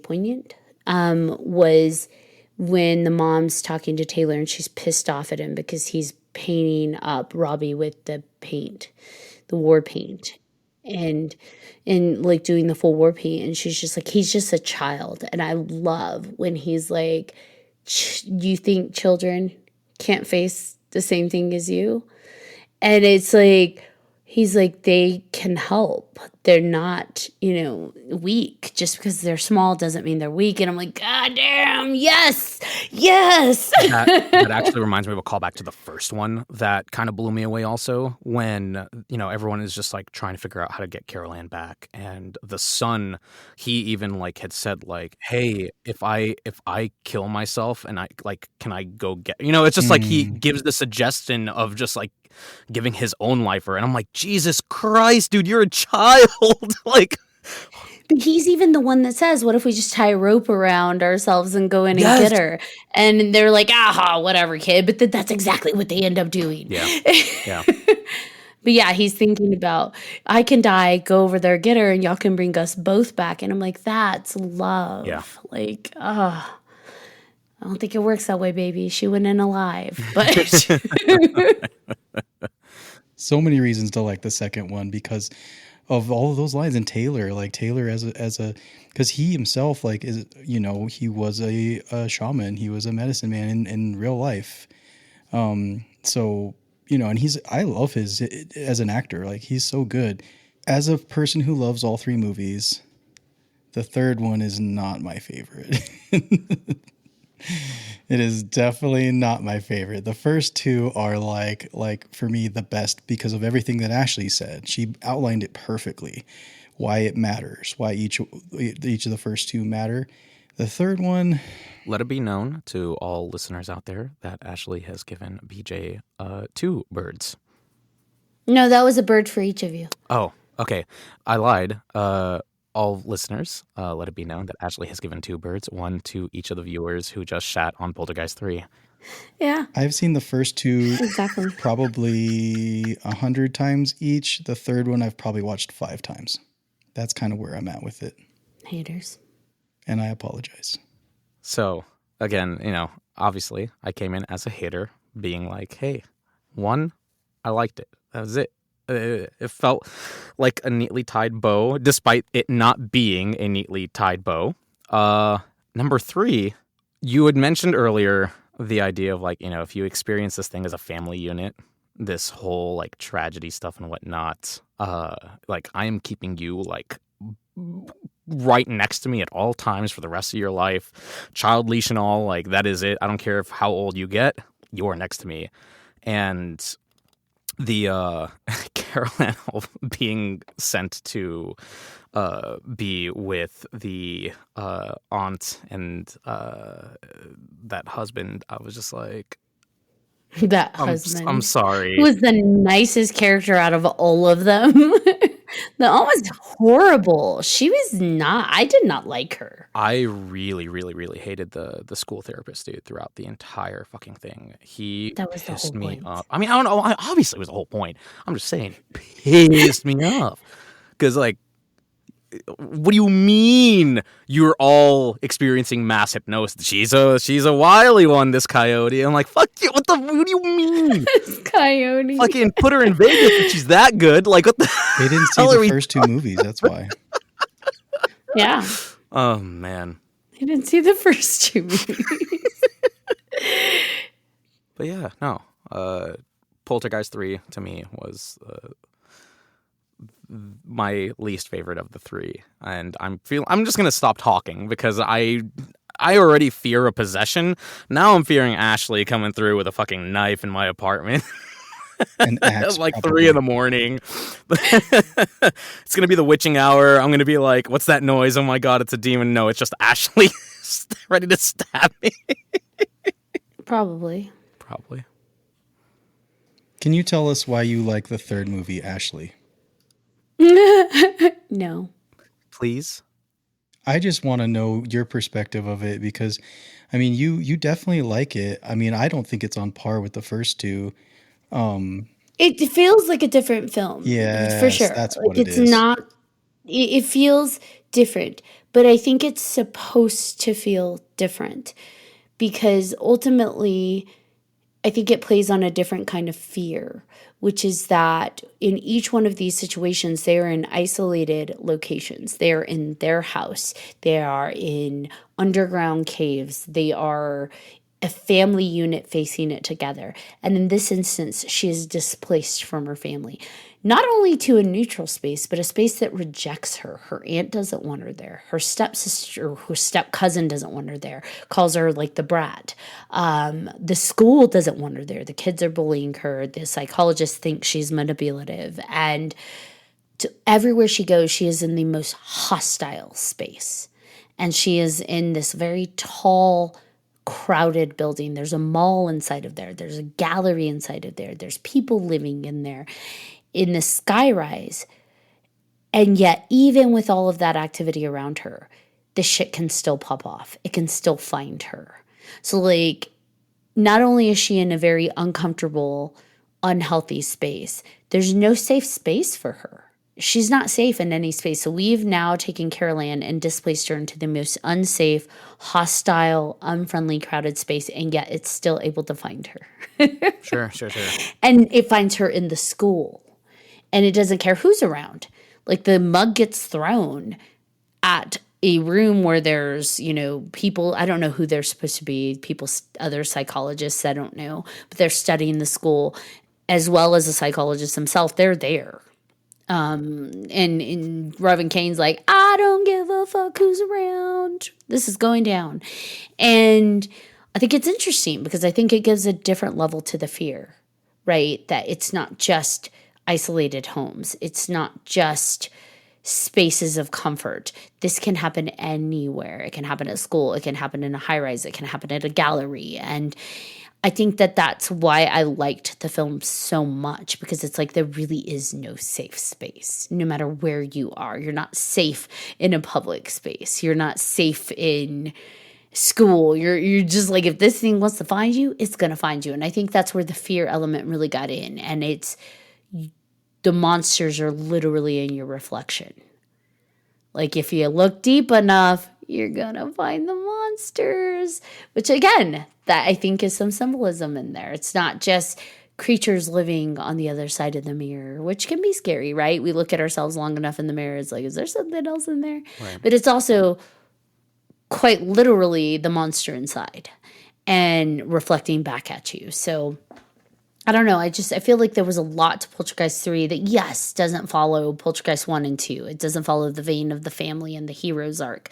But I think highlights through Carol Ann, she's our common thread, and Reverend Kane and Tangina, that if there is a connection to this world, you can't run from it. You need to face it head on, right? You have to just face it head on.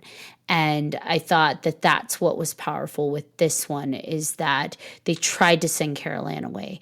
And I don't think it was like, get rid of her because we don't want to be around her. I think it was, how do we protect her? Send her to a crowded space, send her to a school that could kind of maybe get this out of her. What they didn't realize that Tangina tried to hint at is that by dwelling on it, and we've talked about that in the metaphysical sense, when you tap into that energy enough, it calls it back in.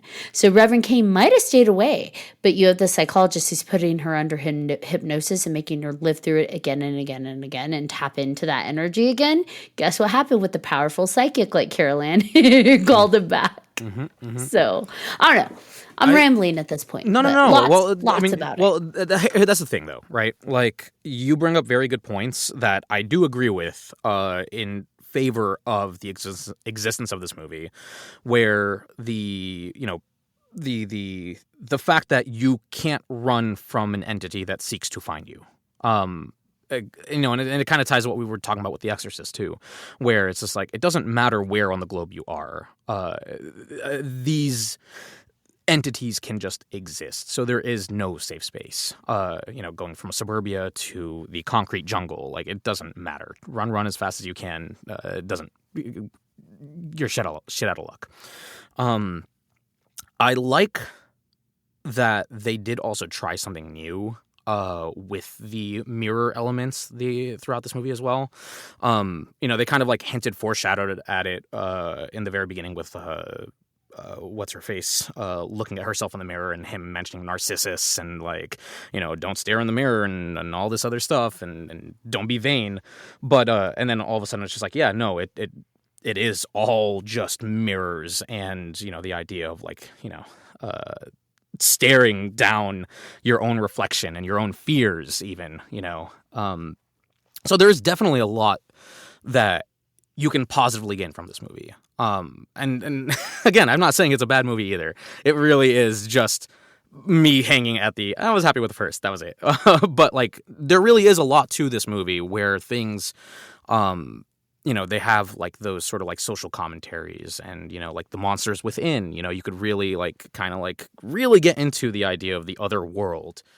I feel I need to watch it again. Yes, you do. I feel I need to watch it again because, having judgment be clouded by a prior conception, I think is doing the movie a disservice. So I'm going to revisit this opinion after giving it a second shot and let you know how I feel on that. But I do like that it tried to like expand. Yeah, no, I'm going to give it a second watch and see about re-looking at it from a more objective eye. Because I think, the more and more I watch, the more I'm like, okay, cool, we fought this twice, and now here it is again, and here it is again. It's just like, but they did stop, and so I'm like, okay, you know what? Let me come back at this. Well, and the idea, I think that the big idea for this film is you can't run from your fears. You can't run from your trauma. You have to face it head on. And if you can face it together, great. People like Tangina aren't going to come save you, obviously. You have to be willing to face it head on. And I liked that. Now, I will say, give this film a little grace, especially towards the ending, because those that don't know, Carol Ann, Heather Rourke, she passed away before they could finish filming the ending of this. Oh, I didn't know that. So it was one of those things where if the ending feels disjointed or abrupt, they had to work within that scope. Oh, interesting. So I know the ending does feel a little, oh, that was quick. That was kind of it felt a little like something was missing. Well, again, they didn't have her to work with. So anything you see of Carol Ann towards the end, that's a body double. And so maybe consider that. No. Now that I know that, I will. Like I said, I plan on giving it a second viewing. But context is key with a lot of these things. In terms of opinion, I think. Yeah, because people noticed she looked a bit different in this one too. And that's just because she had been ill while they were filming this. So she had been put on a bunch of steroids and stuff. So her face was swollen. And so there was a visible difference in the Carol Ann we're used to from Poltergeist 1 and 2. Right. But maybe this was a film that wasn't supposed to happen. But I think that the film had heart behind it and it had intention. So. Yeah. BJ wanted to talk about the curse. Well, there's a lot of stuff with with Poltergeist. That all of it. There's the weird cut scene in the first one, which obviously isn't like the first one isn't a perfect film because of a few different things. Do you guys remember that cut scene? So there was a scene where they're in the room, they're in the kitchen, and she's talking about how, you know, like think about when you believed in things. Remember that back when? Yeah, it cut her off mid-sentence Yes. and just like skipped to another scene. And then it's automatically they're at the neighbors and they're talking to the neighbors. So it was a weird, jarring cut that it's like, what the hell did I just miss? What was she So saying? what happened was apparently it was a whole scene about how they were going to get there. It was going to end where they were going to talk about how I think the husband says that he hates Pizza Hut. And so Pizza Hut got wind of that and made them cut that scene right there so that they wouldn't have that bad publicity. So weird. So it's like that jarring cut just because of Pizza Hut. Like it's weird. And that's not the only weird thing that's going on with this movie, but that was just one that it's obvious that you see while you're watching it. You're like, what the heck happened here? For a pretty immaculate film for the most part, especially for that time, it's also interesting if at the beginning it follows the dog, which I love, right? Like they start it with the dogs kind of taking food and going room to room, checking on everybody and stealing their food. But if you notice when he goes from the parents' room over to Donna's room, her door is open a bit. And so as he's going to go to her room, you can see someone cross in front of the door, or behind the door, I guess, depending what you consider the front. You can see someone cross. And then it's like, wait, who just walked in front of the door? And it's just a quick blip. And it's one of those things, if you blink, you don't see it. I rewound it a few times because I was just like, wait, what am I seeing? And it's like, how many times I've seen this and I never caught that. But there's clearly someone had like stepped across and they're like, fuck it, we're leaving it. It's fine. Yeah. Time crunches, right? And all the things, right? Like you said with the second one, with the CGI and all of that.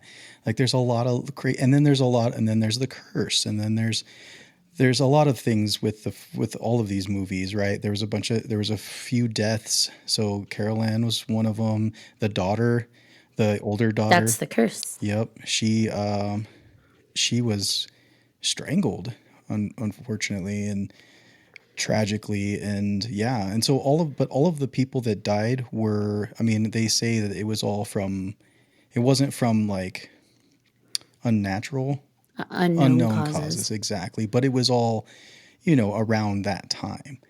And then the other thing was with the bodies. I don't know. Carol Ann's was pretty weird because Right.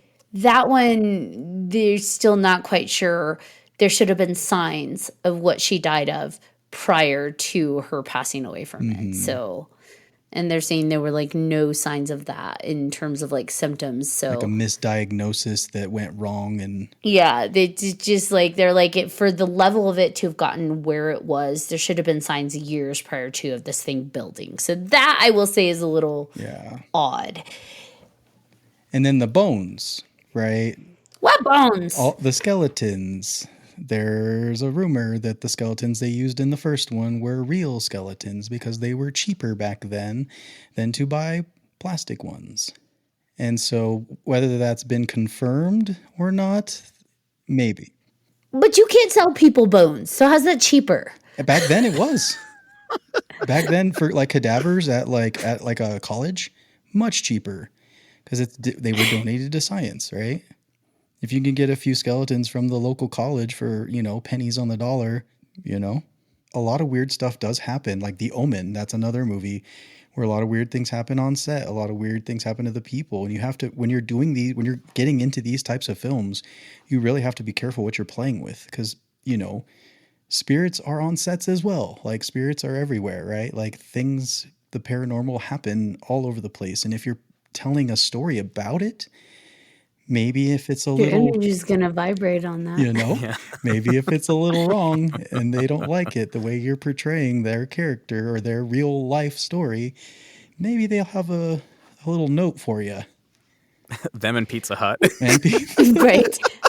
Well, you hear about this where people talk about they're making these possession films, these supernatural films, these paranormal films, not so much with like creature films, but films that the energy is going to be a little different in the scenes that you're evoking, and how they talk about weird things that happen on set. And a lot of people are like, well, that's for the PR, that's for the gimmick. And you have to wonder, though, is maybe to an extent, or is that just opportunistic kind of vibes? Like, weird shit did happen, but we might as well use it for PR, right? Because it's only going to draw people in. But I don't know. I think if people vibrate the right, wrong kind of energy enough, it might happen. And you think about the mindset these people are getting into to film these scenes. Yeah.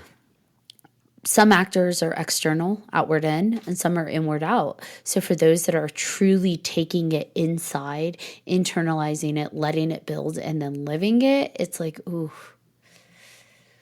what might we be doing? Like, you might dress up as a priest and then, start doing some exorcisms, and then who knows what's going to happen. Maybe you'll start floating.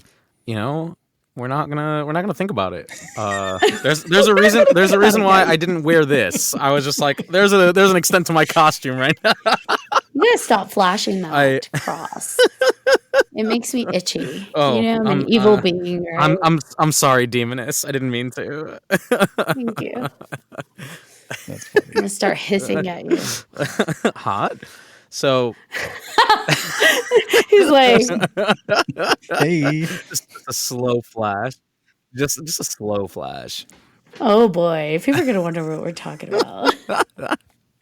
A cross. He's got a cross, and every time he brings it up into frame, I get itchy and I want to throw him out the window.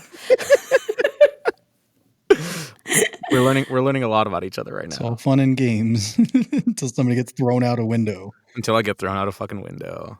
At least there are no steps down my sidewalk to get. It'll be a short fall. There we go, and we took it back to the top. Exorcism, that was an Exorcist reference. Now, speaking of Exorcist, Exorcism of Emily Rose. Yes. I have words. I have things. I, much like the other films, really, really enjoyed this, especially being that this one really was another kind of out of left field sort of a movie. Going into it, I thought I was going to be watching something like, The Conjuring or Insidious or, like all these things where it's like we're following through and it's going to be like all stuff. I need to watch them. Yeah, you do. But the fact that this was more a court drama with the with the demonic interlaced as part of the storytelling of the court drama, I thought was a really, really cool and interesting way to kind of tell the story and show the story. We get them as flashbacks. We don't actually follow. What was that? What happened? What did I say that was wrong? No, it wasn't wrong. Oh, okay. I know. It's not wrong. Okay. I was like, oh no. I'm like, I am not this is all personal preference. Sure. When any feelings I have about this movie are personal preferences. I am not a fan of flashback movies. Sure. This is a flashback movie. Gotcha. So when you said flashbacks, I'm like, oh, like it wasn't what you said. It's just, I don't like flashback movies. Gotcha. So if my cards haven't been shown already, Oh no. The tell has been told. The tale has been told. But I know everything you're saying is spot on. I love it. Please continue. Cool. Yeah, no, like this kind of brought me back to when I watched oh my god, what was the name of the movie? It was an Edward Norton movie. I mean, it's another court drama. Primal Fear. Yes, thank you. You're welcome. I love that movie. Yeah, no, I really love that one. That is the only flashback courtroom drama that I fucking love. Yeah, no, it's super, super good. For anyone who hasn't seen it, go watch Primal Fear. But yeah, having this kind of like, you know, being interspersed and not like a constant thing left and right.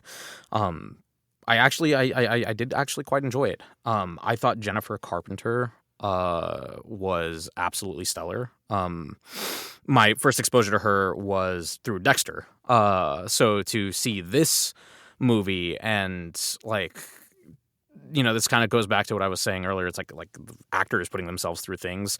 And in this case, not necessarily the being forced and tortured to, but, you know, it's like, for anyone who already doesn't know, like I'm a voice actor and I will put myself through extensive vocal distress to attain results.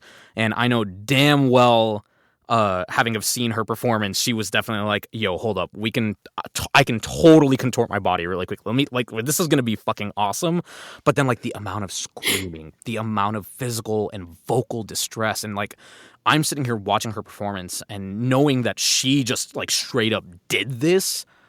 I was just like, girl, like you need to take care of yourself. This is a lot. But it wasn't for naught. She was, I would say, the best part of this movie.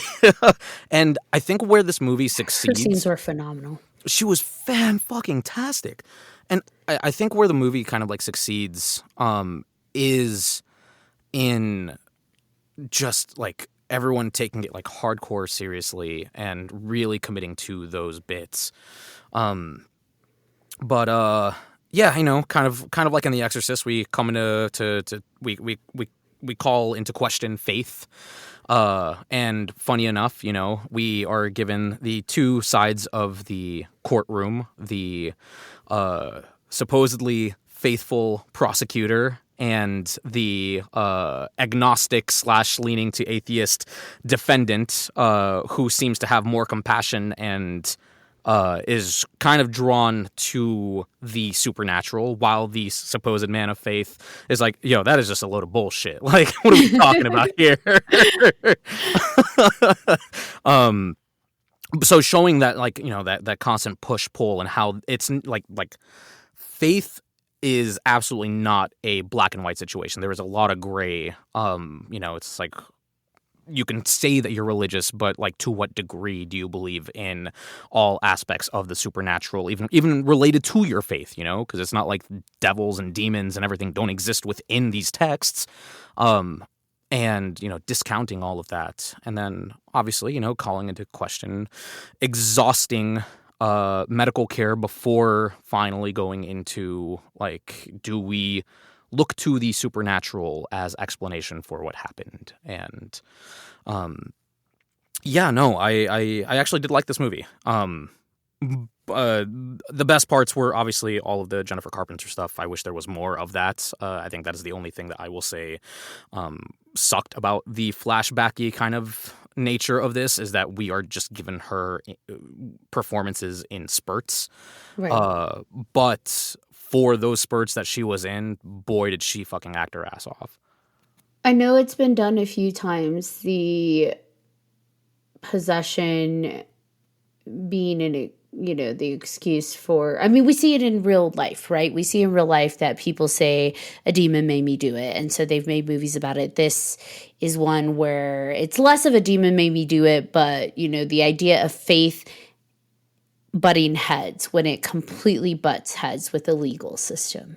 At what point is a person responsible and culpable? Even if, let's say, there is a demon or there is something that caused to this, at what point do we say that's not enough, right? That's not excuse enough to get you out of this. And how faith really is not something that belongs in the legal system, in the government. And I feel like these movies kind of challenge that a bit, right? Yeah. They don't speak one way or the other, like, yes, it's good, yes, it's bad.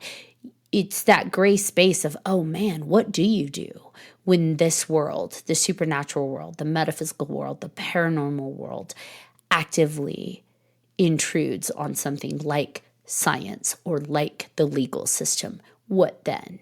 So I think that these films are really interesting for that specific purpose. Now, I know this film was based on a story that did occur, right? Yes. Exorcism that did go wrong. Mhm. That was way more aggressive.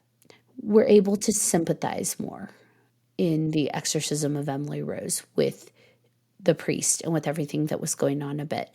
In the actual story of what happened, less sympathy for the priests Right, Yeah. right. and the parents, way less sympathy. 67 exorcism sessions for the real Over a Annalise year. Michelle. It was over 5 years.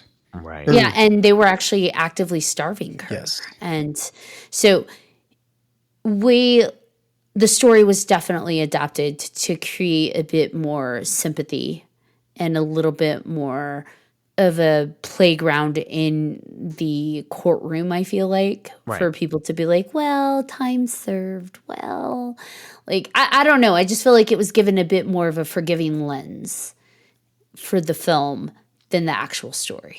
Right. I mean, I don't know the nature of the directors, scriptwriters, and whatnot, but obviously, if you are trying to create a more sympathetic religious film, then yeah, you're probably gonna neglect writing the kind of abusive nature of the main characters that you're writing. Absolutely. Because at that point, then it becomes an anti-religion film, and that is a And they were being whole careful. different debacle. Oh my god, a whole different debacle in this country. I know my brain's going left at this point too. My words are like, what are we saying? We don't know. Yeah, I do love this movie though. Like this is why I suggested it, because I do love the back and forth. It gives kind of room. It gives like a break almost, right, from everything that Emily Rose is going through, right? She's suffering, and then you get a step back, and then you kind of think about it with Laura Linney. You know, I love Laura Linney. I think she's, I don't know, I love her in all the things that she does, but just the whole, you already know what happens, right? Like it sucks, but like I think getting to that point for me was with the way they did it was successful. I am not a big fan of flashback ones, but I think it did work in this particular movie, and like The Haunting of Hill House, for example, too, with the transitions from, you know, little kid to adult, opening the door, like, you know, those. I think if done well, it can be a great tool. But yeah, as far as like if it's just flashbacks all the time, for the most part, unless you're really good at it, yeah, it fails most of the time.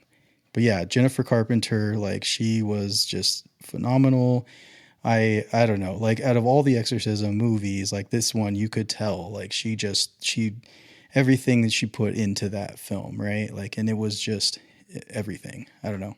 But yeah, the whole dynamic between the religion versus, I like that back and forth, right? In the court case, it's like, because that's what we're talking about when we talked about even the first exorcism movie, right? It's like how long did we have to, is it pills? Is it the pills that are causing this? Is she sick? Or is it what the priest is doing to her? Like, what is it? That's what they're trying to get to the bottom of, right? It's not how to help her anymore. It's what caused it, right? Yeah. The one thing that I disliked from the movie, I hate like kind of shoehorned quote unquote happy endings. And like, man, when the law partner was just like, hey, you know what? Even though I just threatened the shit out of you like fucking 15 minutes ago in a different scene, you did good, kid. I'm gonna make you're the top of the law firm. You rising to the top star. And I was just like, keep it. I was like, that is the corniest fucking. I didn't need this. Cut that. I didn't need that. Like that, and like, you know, again, we know they were going for a sentimental kind of thing with Sure. guilty but time served, and kind of like leaving that. Oh yeah, like this is justice, or you know, this clearly he was distraught and he was just doing what he thought was best, and blah blah blah. But you know, we have to look at that in isolation of the movie itself and not within the scope of the reality, right? But yeah, I don't like rushed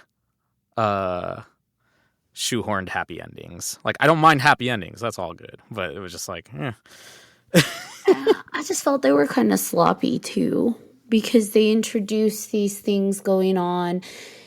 For example, she starts experiencing things at home and waking up at 3 a.m. And then, is it Father Moore?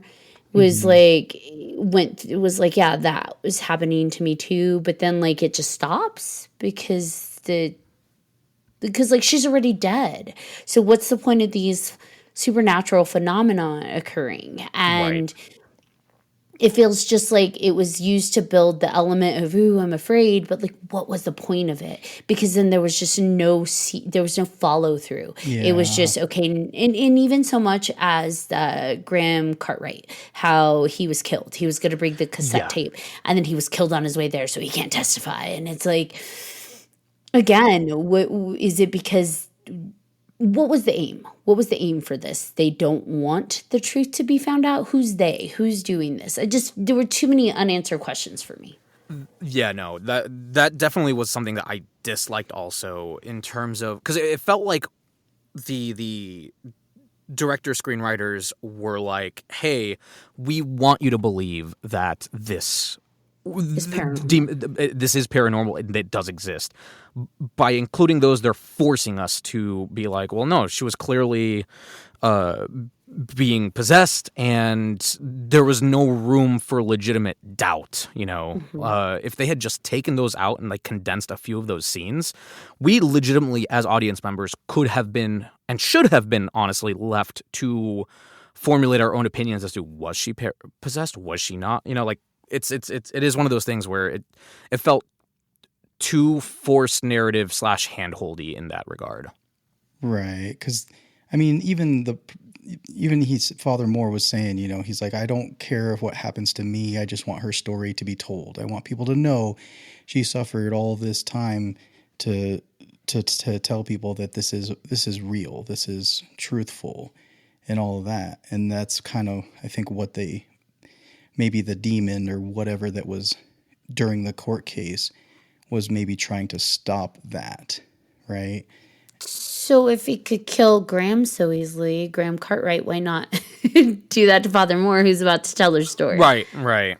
Like I said, it just felt sloppy. I feel like, to Nazeeh's point, I feel like they were introducing it so you had no doubt. Yeah. This is real. Because ultimately the flashbacks we're seeing are just people saying, this is what I perceived. This is what I experienced. So it's not necessarily the truth. It's just, this is what I saw. And so there could still be doubt there, right?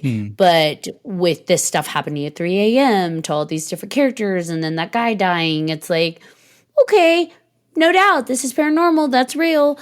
But it felt kind of, they wanted to button up everything else in a happy ending, but they didn't tie that loose end up of like, what was doing that, and why not take out more, and why not, you know what I mean? Yeah. Like, it just, I have more questions. I think part of it was also they wanted to, because Emily had already died, they wanted to still scare you. They wanted to still have something that to be feared, right? Like that was, I think, part of it. Because otherwise you're just watching a court case and you're like, well, it already happened. Like, I'm not scared. There's no element of paranormal or anything that's actively, you know, part of everything. But still see it through then. Push that. If you're going to go there, go there. So like, to your point, if it's like we still want to create that fear, and let's say a demon is trying to stop that testimony or suppress that, so people are still not sure if it's real or not. Because what did they say in The Devil's Advocate? The greatest trick the devil plays, convincing people he didn't exist. Yeah. So like, okay, let's say that is the reason this is happening. We want to suppress so that people don't realize this is real. Because if they're unknowing, they're unaware, then they're easier to get. Great. But then really push that envelope and see it through even at the end, once it's done. I don't know how, but like some way to show that that's what the direct cause of that was, to stop her from doing it, to stop Bruner from, or whoever, to stop people from testifying, all of that stuff. Agreed. No, I agree with that. I don't know. My brain is not braining. You're doing fantastic. No, just to kind of like wrap up my thoughts, like they totally, I think, could have further played on the biased narrator sort of trope, and by continuing to show us flashbacks, but not tell us like, oh yeah, 3 a.m. this is always happening. Oh yeah, this guy's gonna mysteriously die. Like they could have definitely just like instilled more thought-provoking discussion. You know, it's just like, well, we're watching this unfold, but this is happening as the priest is telling it to us. So is he actually telling us the truth, or is, you know, it's just like, is this how we see it, but is this the reality of what happened, etc. You know, they could have, I think, tweaked it. But all that being said, Jennifer Carpenter, you rule. I would like to give a creative nod to something they did slip into the film that I think maybe gets overlooked. And that is when Father Moore tries to emphasize that potentially her medication is what's stopping her from being able to be completely exorcised, and it's actually helping hide the demon more. And oh my God, can you think of how many layers and subtext there is to that alone? Yeah. Like the medications we take to suppress the demons we face and the demons we hide, right. versus addressing them head on. But also this idea that maybe the medications we take are leaving us vulnerable to things we don't understand. I don't know. I just feel like that could go so many ways. And I will say that like that small section of the film is just like, things that make you go, And that there's some truth behind that, because we've talked to plenty of mediums in the past, and just if you go on paranormal investigations, they tell you to never do drugs, never be drunk when you're at these places, right? Like you're leaving yourself open even more so to things. But how that affects you, if it does happen to you, like you said, it's who knows. It's not good though, whatever it is. Or even a non-paranormal perspective, the things we consume, whether it be literal medication or distraction of some sort, to suppress the things that we are dealing with inside, that we're battling inside. So lots of commentary could be taken from that. And I thought that was quite interesting. I would have loved to see them maybe expand on that idea a little bit more, although maybe that's all you needed was something to just get people to chew on. Anyways, how do you feel, Nazeeh? We have brought you into some of the top possession films. There's so many more, but how do you feel in this little subgenre of horror? I hate it. Well, like in a good way. But you came so dressed to impress. I'm here for the occasion. I go all out. All right. I love it. No, I in exploring these different subgenres and, you know, looking into the like monster flicks and slashers and possession and all these things, it's like for the possession ones, they are not as fun on a fundamental level because they are more unnerving because they hit a little closer to home. So as a result of that, it's like I'm absolutely going to watch all of them that are recommended to me / whatever I, you know, happen to watch. But it is, you know, like I said, it's like I know Freddy isn't going to come after me, but religion is all around me right now. Demons are everywhere in various forms, and who knows? But no, Ew, it's the Jen are coming to get you. Watch out. but the thing that I dislike about it is that sort of unnerving existential dread. They're definitely less fun, I think, fundamentally, because they are just constant tension, nerves, and fear instilling, and also again because there is this sort of like touch to our actual reality. We can't sort of dissociate this. This actually causes us to think and assess our own views and our own fundamental beliefs and morality and what do I believe as a human being, and oh shit, so but it is for that reason, as much as I say I dislike them, it is also why I like them, because it does force that level of introspection. Yay. Now, out of all the films that you watched for this specific segment, which one would you say is your favorite? Exorcist.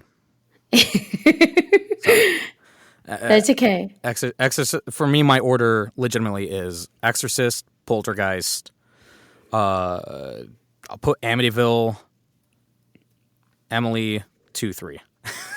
Nice. Third's last. It was nice knowing you. We're going out with a bang. Hey, you gotta do what you gotta do. But hey, No. there is an asterisk to that 3. I said I was going to rewatch with a new light, having have taken in everything that you have said, and that may bump up. Hey, horror is about how you perceive it, how you consume it, and how you enjoy it. So I'm just glad that you were able to watch these and you found some that you liked. And we'll have to definitely come up with the next episode, next category of films that we want you to go into. I didn't come prepared with that. So Hey, look, there's no rush. it's all good. Have your people call my people. We'll set it all Have up. your people text my people. We're gonna have a good time. I just whatever it is, we're gonna have iconic movies for you that are classic and canon. And the thing I love, and I will repeat this because I know I said it last episode as well that we had you on. The thing I love about this is that we are rewatching these as you watch them new. And so it's fun to revisit some of these that maybe I haven't seen in a while. So. Right. Same. Yay. Amityville was one for me. The Exorcist was another one for me. But yeah, it's fun to rewatch again. And then to just have this conversation with somebody who has never watched it. So it's like from our lens, from as a kid, as an adult, and then we have the butter knife baby in between. Nazeeh. Nazeeh. I see the play on Pazuzu, Nazeeh. Father Nazeeh. I'll see you there. Oh my goodness. But no, I've said this the past couple times, and I will continue to say it. I do thank you both for constantly inviting me and allowing me to kind of go through this journey with you guys, because at the end of the day, who the fuck wants to listen to me? We do.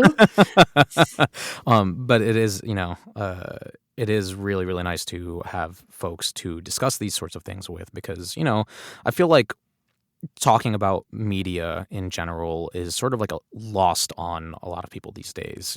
They watch a thing and maybe it's like a small, like 2-minute, oh, I liked it, I hated this, I like that, all right, cool, and we never talk about it again. And so being able to do these allows me to have more in-depth conversation regarding these things, because there is a lot more to be digested than we, I feel, as a society have been kind of trained to do in this now TikTok ADD society. And ain't nobody training this girl. This wild pony needs to run free. Do you have any projects or anything you'd like to shout out to before we wrap this awesome episode up? For anyone here interested, I happen to be the lead in a show called Kaiju Number 8 that is currently airing. You can find that on Crunchyroll and various streaming platforms. Aside from that, I would urge you to check out 3Haunted Podcast. They happen to be your source for all things horror, metaphysical, and related to this realm. So, yeah. I'm soundbiting that. I'll send you a cleaner. I'll send you a cleaner, better one to use. PJ, do you have anything before we wrap it up? Father, I have a confession. What is it, my son? I would just like to say that I too am happy that you came on with us, and I appreciate your whimsy and your just you're all in on it, and not a lot of people are all in on stuff, and I appreciate that about you and your insights because they come from a genuine place, and sometimes people aren't as willing to be that way, and I appreciate that about you. Thank you. You know, I'm just here doing my best and being me. We love you. And I love you guys too. All right. Well, thank you everyone for tuning in to this episode of 3Haunted Podcast with your hosts. I'm Ashley Lunar Goddess. And I'm BJ Segura. Do you have any questions, comments, or episode suggestions? Please email us at 3hauntedpodcast@gmail.com. And if you haven't done so already, please like, follow, and subscribe to all of our social media. You don't want to miss amazing conversations like this one. Also, don't forget to check out 3hauntedpodcast.com where you'll find all of our past and current season episodes, as well as guest information and all kinds of awesome merch. Until next time.